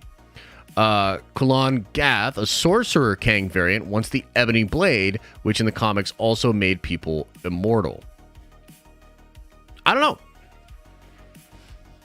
It's kind of interesting, and I know we're getting really sweaty here, and we're all over the place, and none of this shit is completely clear at this point, right? But what I'm looking for, and I think what a lot of us are looking for, is some kind of a map, some kind of a sign, some kind of a key to the puzzle, if you will, that makes all of this make more sense.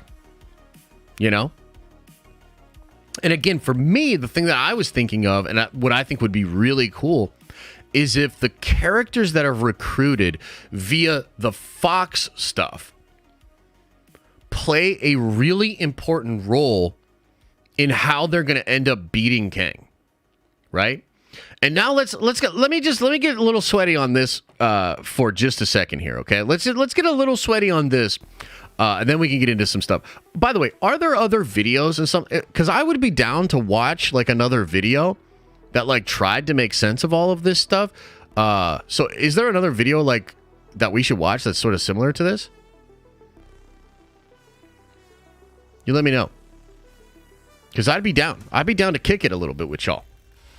Okay, like we'll watch Kendall's video after this. Let's watch Kendall's video after this, okay? Is this it right here, Trev? Is this Kendall's video? Something went wrong. That link didn't work. That link didn't work, bruh. Ah, yes. All right, cool. We'll watch his video after this. I like it already. Okay, let's get a little sweaty on this idea, okay? Let me tell you where my mind is at with this, okay?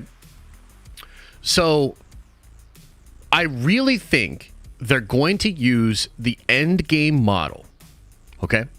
And they're going to have, like, what I think will be Robert Downey Jr., Toby, and Hugh Jackman Wolverine, and maybe some others, but I think that's going to kind of be your core group.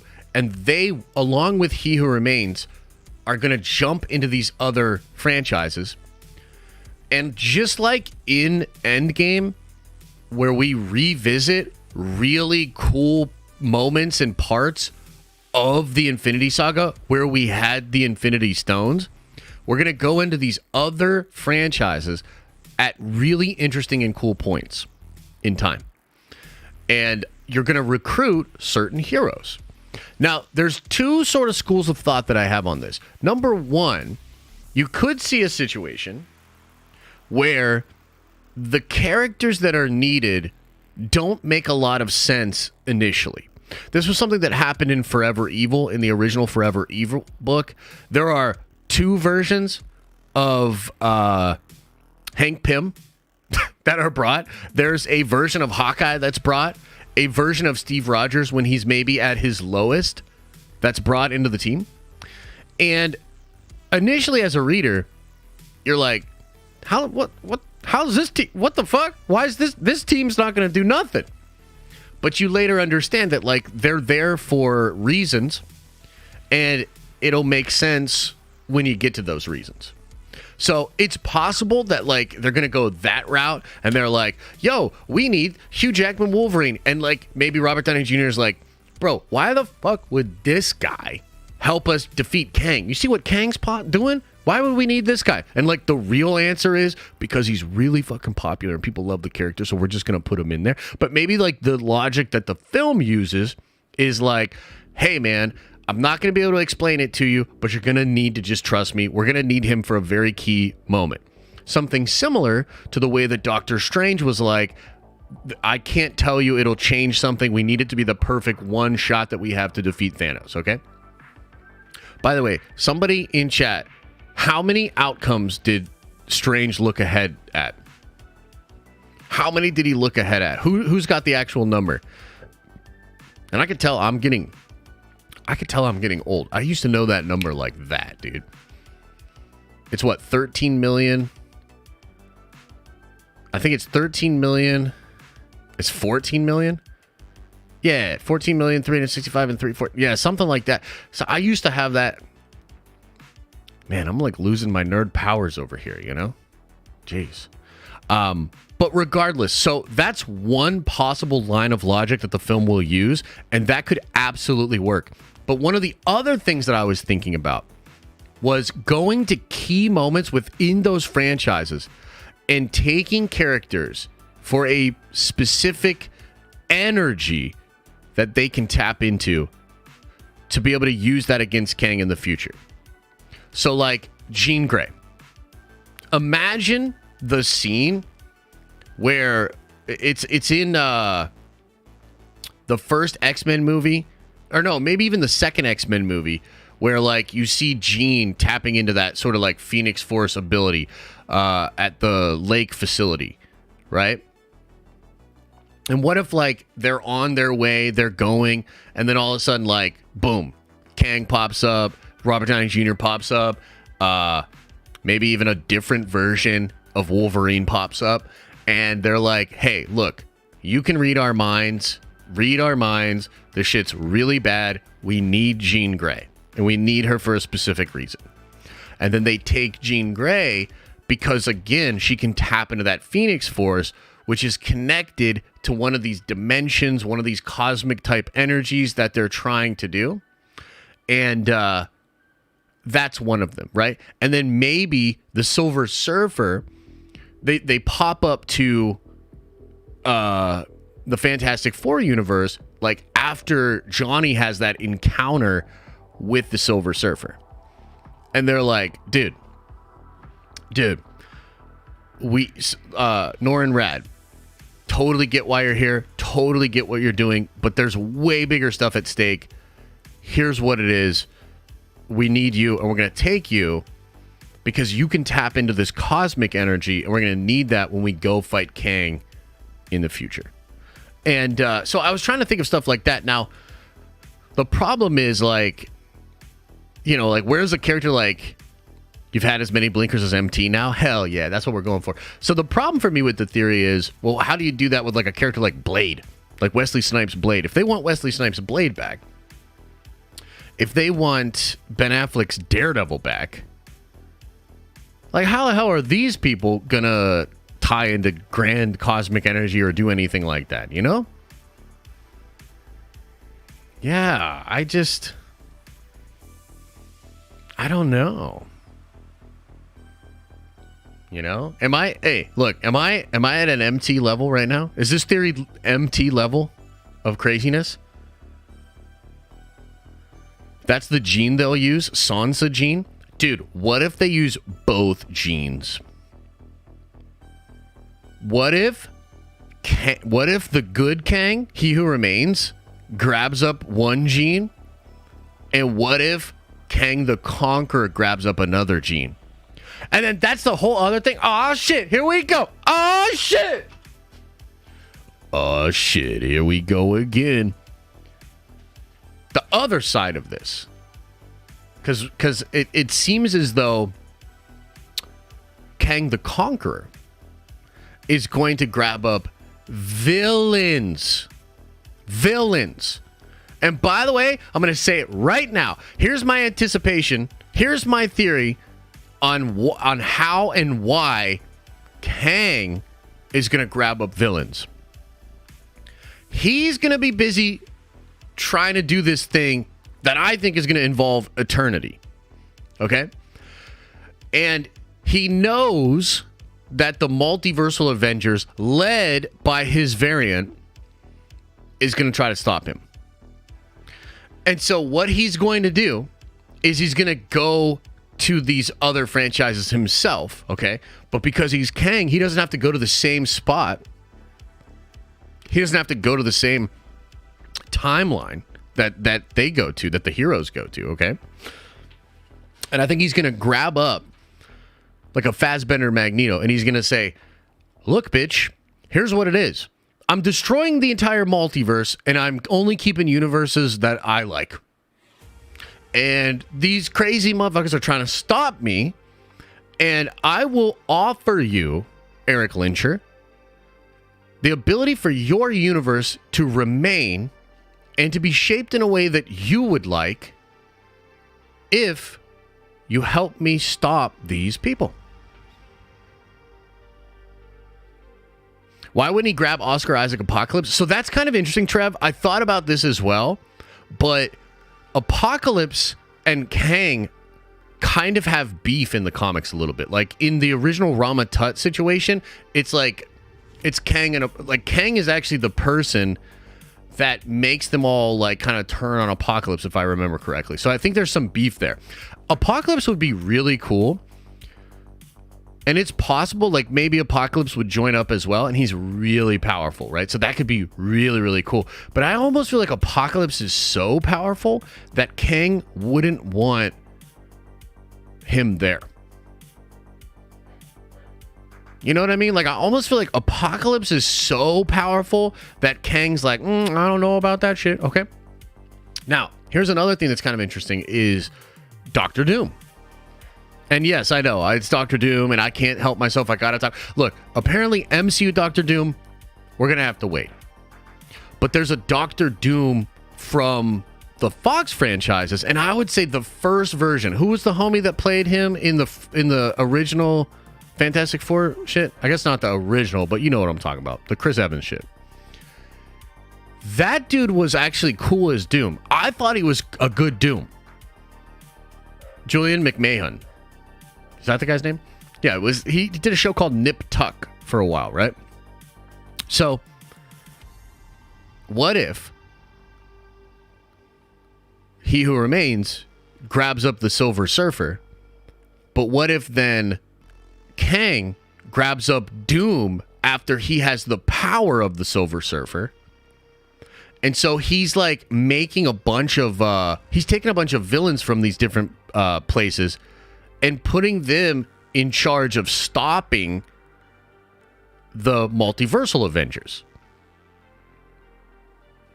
Yeah, man. Yeah, man. You see what I mean? There could be some really crazy stuff going on. Okay, now let's watch Kendall's video, and then we'll do Q&A.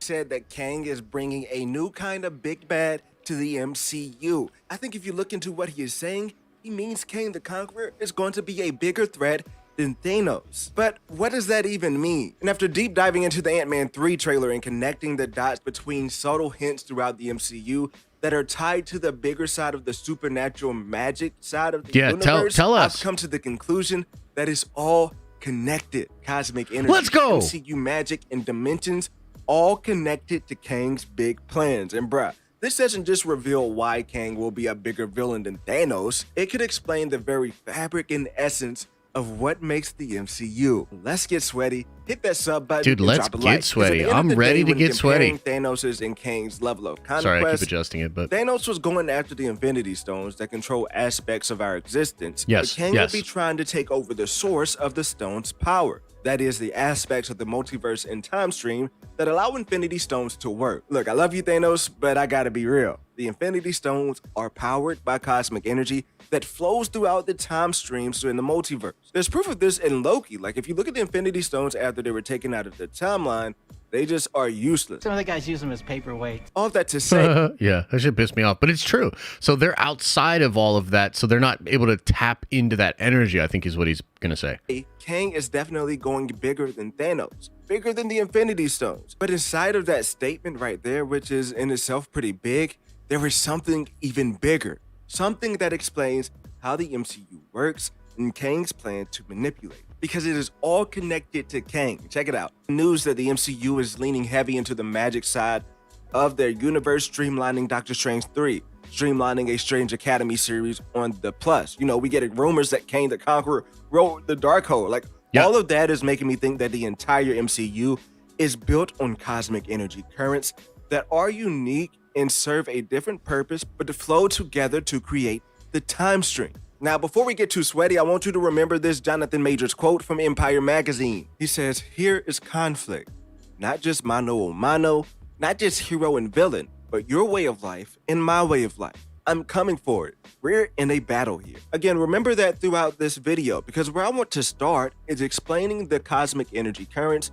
and how they make up the MCU, because this idea can go all the way back to phase 1 in Thor, where Jane Foster says this about magic and technology. Well, magic's just science that we don't understand yet. Now, defensive magicians would get all up in arms and call her a non-believer, but a true sorcerer would agree with her, because they would know that they've simply just found a way to tap into something that is beyond their understanding. I mean, the Ancient One says it herself. Call it a program, a source code that shapes reality. Yes, dude, that's a good call. The source code that shapes reality. And I do think that those seeds were planted way back then.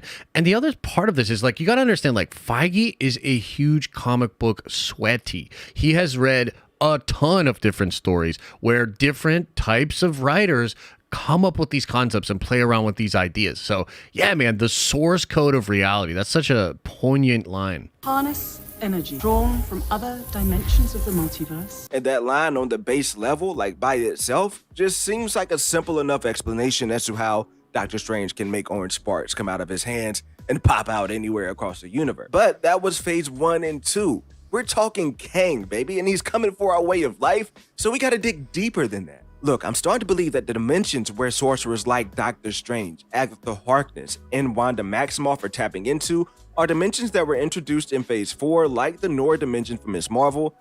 It's connected to our world, but hidden behind the veil of Noor that separates our world from theirs. Noor is the energy source of that realm. Ta Lao from Shang-Chi. The realm of Ta Lo stretches far beyond the shores of our small village. We have cities that surpass any in your universe. The Utopia. Any in your universe. Really interesting. Utopia paradox, where America Chavez is from, are all dimensions that live inside of cosmic energy threads that make up timelines in multiverses. And while they pull from individual threads, I believe Kang is pulling from all of them. There's even evidence of that in the Ant-Man Quantumania trailer. Take a look at these shots here. First off, this shot where we see Scott Lang in his gigantic form, and he's being shredded apart, and that reminds me of what Wanda Maximoff did to Mr. Fantastic. All of this could be connected to him tapping into that cosmic energy current to warp reality. And also too, look at these two shots here, these portal shots. You have one portal that's an orangish yellowish color, and then you have another that is blue. While that yellow orangish one could be similar to what Doctor Strange uses, or it could be the portal to the actual Nexus realm. These other shots with the blue portal could be tied into what America Chavez uses when she taps into the Utopia parallel current. Shoot, even when you look at this— Which is cool because it also matches up with like the Space Stone, right? And it looks very similar to the Space Stone. So like America Chavez's star type portals, they do, I mean, they obviously look very different than the portals that Thanos uses when he has the Space Stone, he's zipping around. But in principle, it's very similar from a color perspective, but also from a functional perspective. This Empire cover for Ant-Man Quantumania. You see Ant-Man, Janet, Hank, Cassie, and Hope all coming through this blue portal here, as well as it looks like you can see some cosmic currents in the background too. Bruh, I think they're starting to hide this in plain sight. In the first few projects of phase 4, it's laid out like right in our face. Like first off, in the Loki season finale, like they literally show us the time stream. Like shoot, we even go inside of it and it looks like a river of currents weave together. And then in No Way Home, Doctor Strange acknowledges that the Sanctums were built on currents of energy. The Sanctum's built at the intersection of cosmic energy currents. Cosmic energy currents. Yeah, dude, that's got to be very important for what's happening. So yeah, like cosmic energy currents. And this is like, that's what this whole stream has essentially been about, is like wrapping our head around these ideas and trying to figure out how they all come together. First to seek them out. Some of these walls are thousands of years old. And another key thing there too is that this is something people had discovered thousands of years ago on Earth. People, or even possibly Kang the Conqueror himself, but they discovered it and harnessed it to use this power. Same could be said about Wundagore Mountain too, right? Like it could be built on a current of chaos magic that gives Wanda her ability to craft reality, meaning that that current could be the one that writes reality throughout time. But let's take it even like a step further too, right? Like Agatha uses dark magic, which I believe comes from the dark dimension, and the power of the dark dimension gives her the power to absorb energy. So with that being said, let's just get a little bit more sweaty. Let's get a little bit more sweaty. I wanna. Dimensions that we know about, like the dark dimension current could maybe absorb currents to stop them from overflowing, maintaining a balance.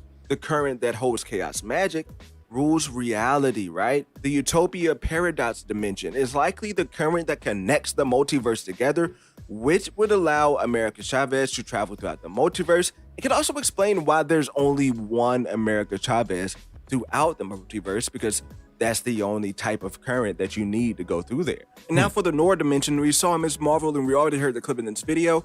It produces energy that's strong enough to prevent the dimension from spilling into other dimensions, and I imagine that's what Heartlight does as well. If you look at this shot here from Ms. Marvel, you can see that she's stopping the Noor dimension from coming into the rest of the universe. So I imagine that the bangle and what comes from that energy current is what helps stop dimensions from spreading over into others. And when it comes to Doctor Strange's universe, I have a guess of it being the quantum realm, but I'm not really 100% sure where it could be. But to me, that's not really important to where I'm about to head right now, because the last dimension, I believe it's most important to Kang the Conqueror, especially in Ant-Man 3. That is Ta-Lao. I believe Ta-Lao holds the energy to create and control new timeline. Here's why. Because in the Ant-Man 3 trailer, we see Scott reaching for what many of us believes to be like the Nexus portal that would allow Kang to affect all of time throughout the multiverse, right? And in this shot, we see variants of Scott be created by Scott and controlled by him to work together. And that ability seems to be a lot of what we expect to see Shang-Chi be able to do with the 10 rings in the future with his power to replicate. So let's bring this Kang train home. Hit that sub button if you're still with me. Because remember the quote from Jonathan Majors, which says, here's conflict, not just mano a mano, not just hero and villain, but your way of life and my way of life, I'm coming for it. Kang's plan in Ant-Man 3 will be to have Scott capture a power from that dimension for him. And like, he has to have Scott to do it to go into the Nexus, because if he does, Kang's variants will show up, and that's no good for anyone but Jonathan Majors fans. But in Ant-Man, Kang's dynasty begins as Kang harnesses that cosmic energy from that current and gets out into the multiverse to destroy it and rewrite everything. But yeah, to circle back around, if you use that logic, the stones were nothing more than a sling ring or a bangle or like the 10 rings, right? Like, nah, like I'm gonna stop right there because I might have to turn this into a series because I didn't even get to touch on that or even get to touch on how this means Wanda and Doom could definitely come into play and defeat Kang in Secret Wars. Look. Yo, you know what else is crazy too is like, so the idea of it's not the heart of the universe, but it's essentially tapping into like the light. There's like this light god. It's in the Children's Crusade run. It's what Wanda and Doom were trying to tap in together, right? That really does seem like a Soul Stone-esque type power, which could be like that constant, that cosmic energy thread. You know what I mean? And I love this idea of like the different cosmic energies, and the stones perhaps being, because like, what does the Collector say about the stones? He says that they were, you know, they were these singularities, and then they're what, infused down or something like that, like crystallized, condensed, so that when you have that thing, if you have enough will, you can manipulate that aspect of reality, that cosmic current. It's pretty cool stuff. Pretty cool. Pretty interesting. Good video, Kendall. You guys should go subscribe to Normies to Nerds. Kendall does good stuff. Okay, shall we get into just the Q&A and see what you guys want to talk about? Get into the chats, the member chats. Get into the chat. Oh, no. Oh, no. I screwed up. I'm not going to be able to do the member chats today. I'm sorry. I'll go over the chats, the super chats, but I screwed up and I didn't put that thing on earlier. Somebody was supposed to remind me.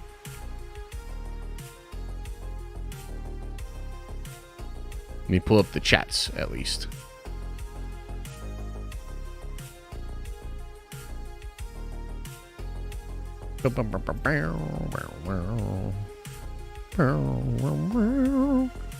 They should just have the things in here, the member chats in here. That would be sick.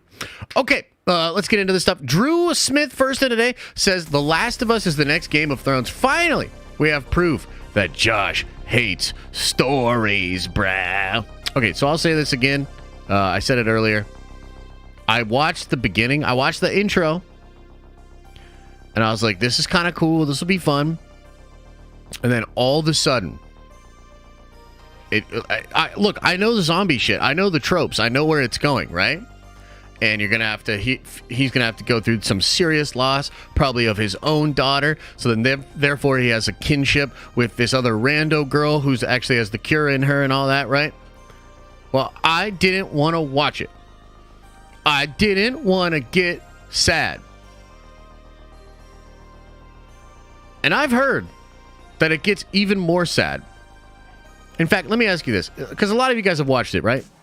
A lot of you guys have watched The Last of Us?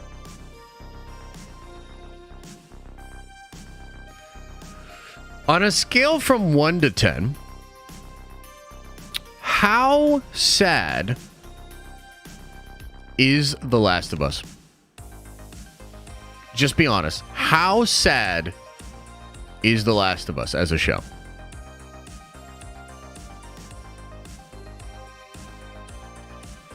$12?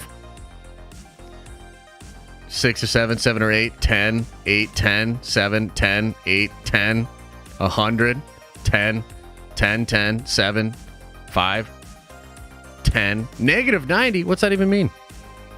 Don't spoil anything, please. Sorry. Yeah, so that's what I'm saying, guys. That's what I'm saying. Think about it. Shit's sad, bro. I don't know if I'm feeling it, man. I just don't know that I want to watch something that's going to make me really, really sad. You know, the other thing, too, the Walking Dead kind of ruined me on zombie shit because they did that one trope over and over and over again where it was like somebody you really care about that turned and you know you should kill them, but you don't want to kill them, and then it like gets too late and all that. Dude, they did that shit over and over and over again. So like I can't with the zombie shit anymore. Last of Us is infected. They're zombies. They're fungi zombies, clicker zombies, right? Look, I'm glad the show's good. I'm glad people like it. It's just not for me. It's just not for me. And it's funny, they almost got me because there's like nothing coming out right now. There's like no shows. I haven't even watched the newest episode of The Bad Batch. I do want to check that out. But there's like nothing going on. So I was like, I'll give it a shot. And I could just tell, bro, it was about to be heartbreaking. And I was just like, nah, no thanks, man. I'm good. I'm good on that. But I'm glad you like it, Drew. Representative Binks with a $10 holla, very generous, says, what's up, Josh? How are the comics coming along? Dude, the comics coming along very well. Really cool stuff going on behind the scenes. I can't share too much with you, but one of the things that we're trying to do right now is work on an animation. And I want to do an animation to sort of promote the comic. And all I will say is that we're working with some really cool people and could end up being really, really good. Kerchief Amp says, I think that Valentina is Madam Hydra. Yeah, that could absolutely be the way they go with it, and that would be kind of cool. Like, I'd be down. She's kind of an interesting character. She's apparently going to create or give the serum to Sentry, which is kind of interesting. So, yeah. Cash says, hey, Josh, have you watched The Last of Us TV show?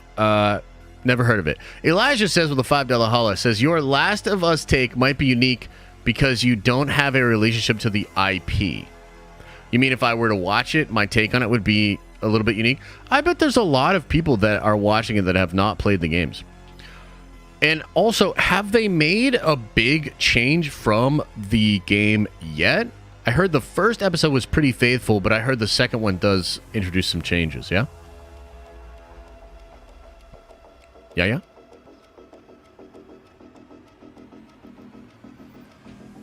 Yeah, is that the case? Great changes. Nothing but hugs. Yo, much love, John. Appreciate you, man. Plus, no effing spores. Yeah, I heard no spores. They made a huge change in episode 2. Watch now. No, I'm not going to watch it now. There's no spores because Pedro said screw the mask. I know, it is kind of funny, huh? Change snake sense. Makes. Snake makes. Make snakes. Watch the show, Josh. Guys! I don't want to watch something that's going to be super sad. I'm glad it's good. I'm glad you like it. But I'm not trying to do that. I would literally rather watch Bob's Burgers. That's where I'm at. The West Coast Nerds with a $10 holla, very generous, says, holla! Huge fan of the channel, and you and others have inspired me to create my own channel. I have a few shorts and YouTubes, some discussing Phase 0 and how I would handle DC. Any beginner tips? I would just say keep working at it, man. You're going to learn every video. If you try to make every video better, and you try to like look at your analytics, you try to look at the engagement, and you try to say, you know, what can I do to make my videos better? As long as you keep doing that and you keep trying to improve over time, you're going to make much better content. You're going to learn a lot. So that's kind of my advice, is just, keep going. Don't let the intimidation of not being perfect prevent you from making improvements. You know what I mean? That's what I would say. Brandon says, what up, Josh? Hope you're having a great day, man. Just got home from work. Time to finish up the stream. Play it back and take some blinkers. Oh, bro, you're going to need a lot of blinkers to make sense of this stream in particular, because, man, we had a lot of wild stuff going on there. And then Kendall says, thanks, bro. Hope the watch was worth my screaming. Yeah, no, it was good. It was a good vid, bro. It was a good vid. Tulsa King is a masterpiece. I've heard that show's incredible too. Yeah. Man up and be sad. Think about what you just said. Man up and be sad. That feels like an oxymoron to me. I don't know. I don't want to be sad. Hot D more tragic than The Last of Us? Maybe, but I feel like Hot D is not, you're not there to, the tone is not, oh man, this is all so dire and I'm really, really sad. You definitely feel bad for a lot of the characters, and there are tragic aspects to the show, but that's not the core feeling. That's not the core emotional tone. I would say the core emotional tone of House of the Dragon is tension. Tension.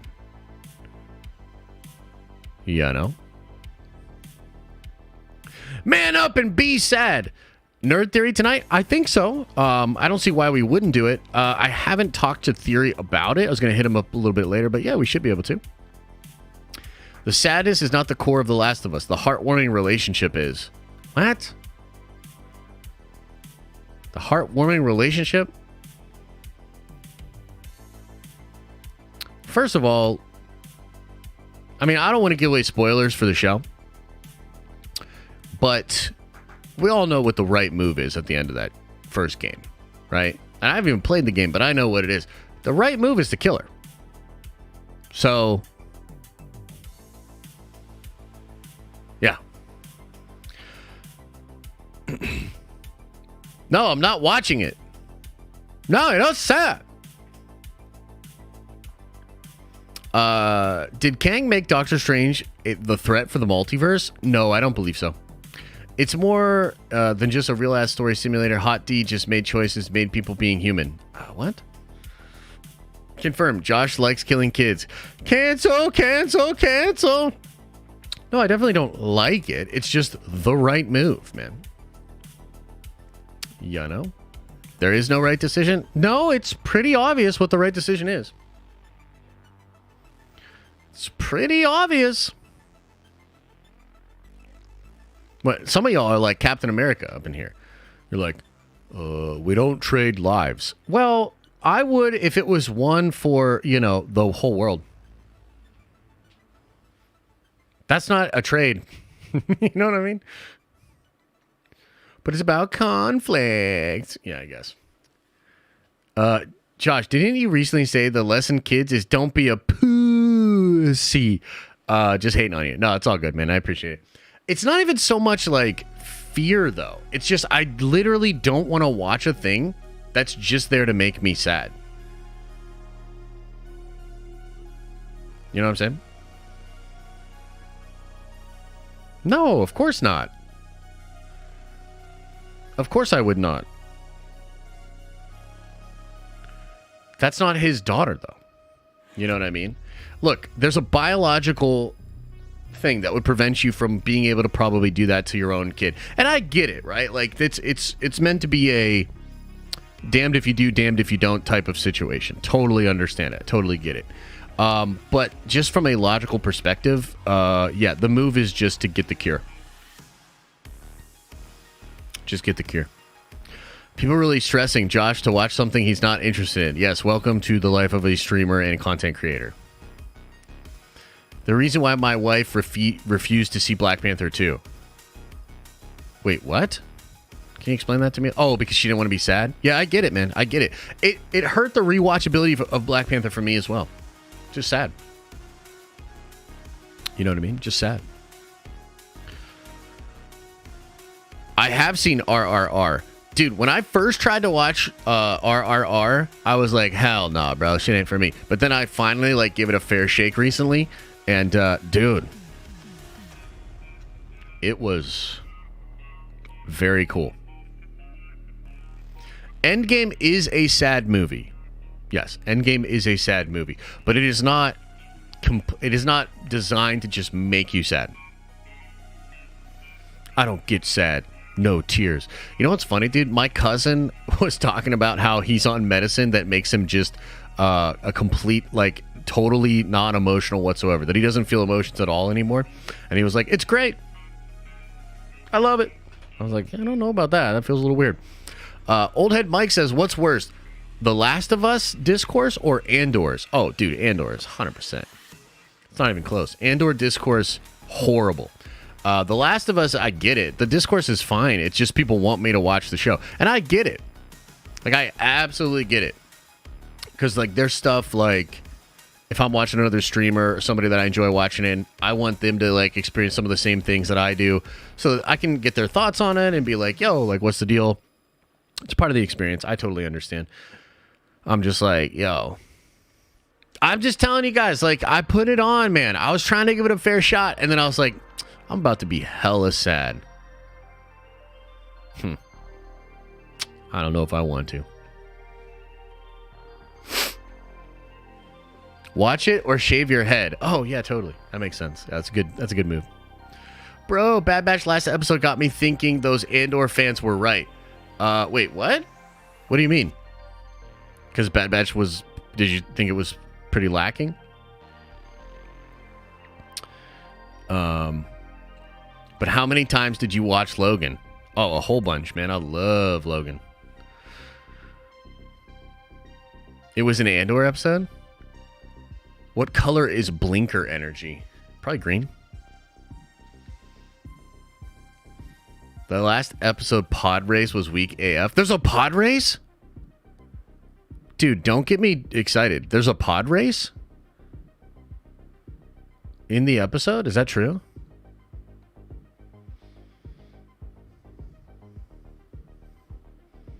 Don't get excited? Oh man.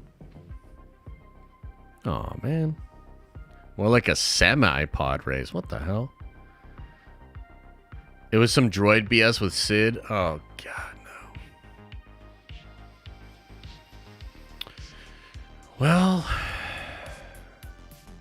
that's called being a sociopath. Yes, unless you're having it happen via medication, I guess. $100 supers for you to shave your head. Wait, what? 10 $100 supers for you to shave your head? Bet? What does that mean, bro? I don't want to shave my head, man. I don't want to. How do you have a filler episode as episode 3? Well, wouldn't it be episode 4? Or is it really episode 3? Because there were 2. Yeah, this would be episode 4. Bro, I don't know. Look, Bad Batch is so weird because it's not even Filoni. Like, he's not even really doing that anymore. Like, I think he maybe wrote some of the episodes.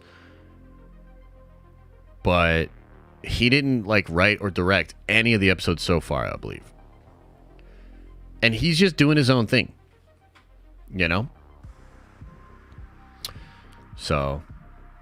And, like, Star Wars is kind of, like, interesting, right? Because, look, they're gonna have a great year. You know, one of the things that...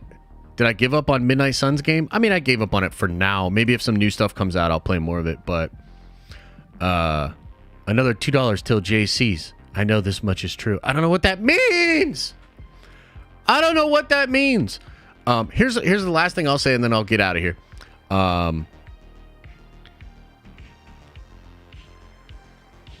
Yeah. Okay, so here's the deal. Star Wars, interesting. Some data came out that said that Mandalorian Season 2 trailer absolutely crushed. Now, it got 31 million views because it was playing during a huge playoff game. Totally get that. But still, 80-some million views is pretty crazy for a trailer. A lot of interest for that show still. That's a great sign. But, I mean, I don't know how else to say it. They're doing sequel stuff, and they're going hard on sequel stuff in Mando Season 3.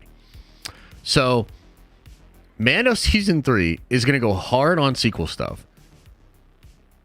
Ahsoka is going to even do some sequel stuff, although I think it's going to be a little more isolated. And at some point, they are going to have to admit and talk about the fact that the next movie is sequel trilogy. Rey's probably going to pop up in the movie. And it's like, damn. Star Wars. Like, did y'all really wait years just to go back to that sequel stuff? Like, it's just really odd to me, right? So, like, when it comes to Star Wars, I'm optimistic about this year. I don't know how optimistic I am about the future of the brand. Like, these are weird choices, dude. I feel like this is what I really feel like is happening. And Dirt Wizard, I'll take your question in just a second here, okay? Guys, they took a 3-year break and essentially couldn't get any movies off the ground. And now they're literally repeating the mistakes that they made before, where they're rushing production on something that's going to be sequel. Like, and I like Damon Lindelof. I think Damon Lindelof is a good writer. He's not, like, infallible. He has done some shit that has been whack. But guys, they are literally like, they took a huge break that amounted to nothing on the movie side. And now they're just going to rush out a movie again. The whole idea of taking the 3-year break was to plan. Was to give the proper amount of time and energy to create an incredible movie. Now they're just, no. They are rushing it, Jake. Like, are you saying that for 3 years, for that allowed break, that entire time was spent developing the Lindelof movie? Because that's not true. They did nothing. And so now they're turning up the heat with the Lindelof stuff. You can say it's been in production for a year, at least until maybe in the middle of last year, they established a writer's room. So how the fuck can you say it's not rushed? It is rushed. They're rushing it. They're not taking the 3-year time period that they should have done. There is no plan. So it's like, look, I'm not trying to be a dick. But the reality of the situation is they literally took a break that did nothing, and now they're just rushing another movie out. When does it start filming? Probably by the end of this year.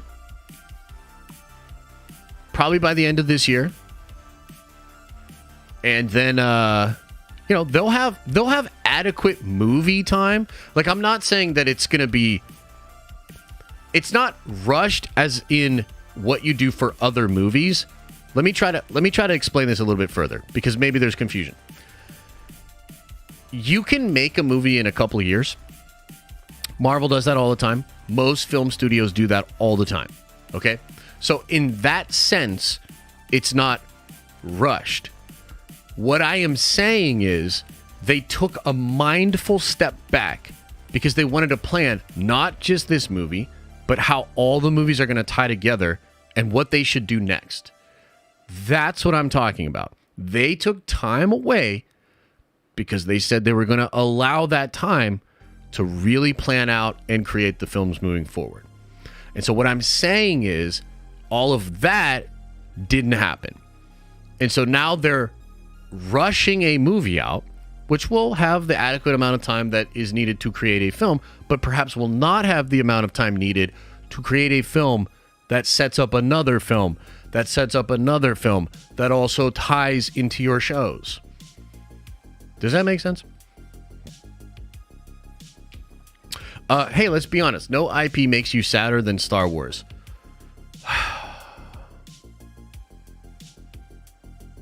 Yeah, I guess you're right. Yeah. That's true. That's probably true. It's probably true. Probably fair. All right. Dirt Wizard says, I stopped watching Walking Dead in later seasons because it got too repetitive and depressing. So I feel you on The Last of Us. Great stream. Appreciate you. What is your score out of 10 for Triple R? Like 8.5. It's pretty fun, man. Okay. All right. I got to get out of here. Much love to you all. We should have a nerd theory later on tonight. No public stream tomorrow. keep an eye out on the Discord or on the Twitter, because we'll either do the Nerdvengers stream on Wednesday, or we might have to do it tomorrow. Yeah, we might have to do it tomorrow. So, what was the first MCU movie you ever watched? Iron Man. Saw it in theaters. It was awesome. It was great. All right, everybody. Much love. As I always say, I hope you are having an awesome and a nerdy day, and I'll see you in the next video.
Is everybody gone? Did everybody leave? Leave.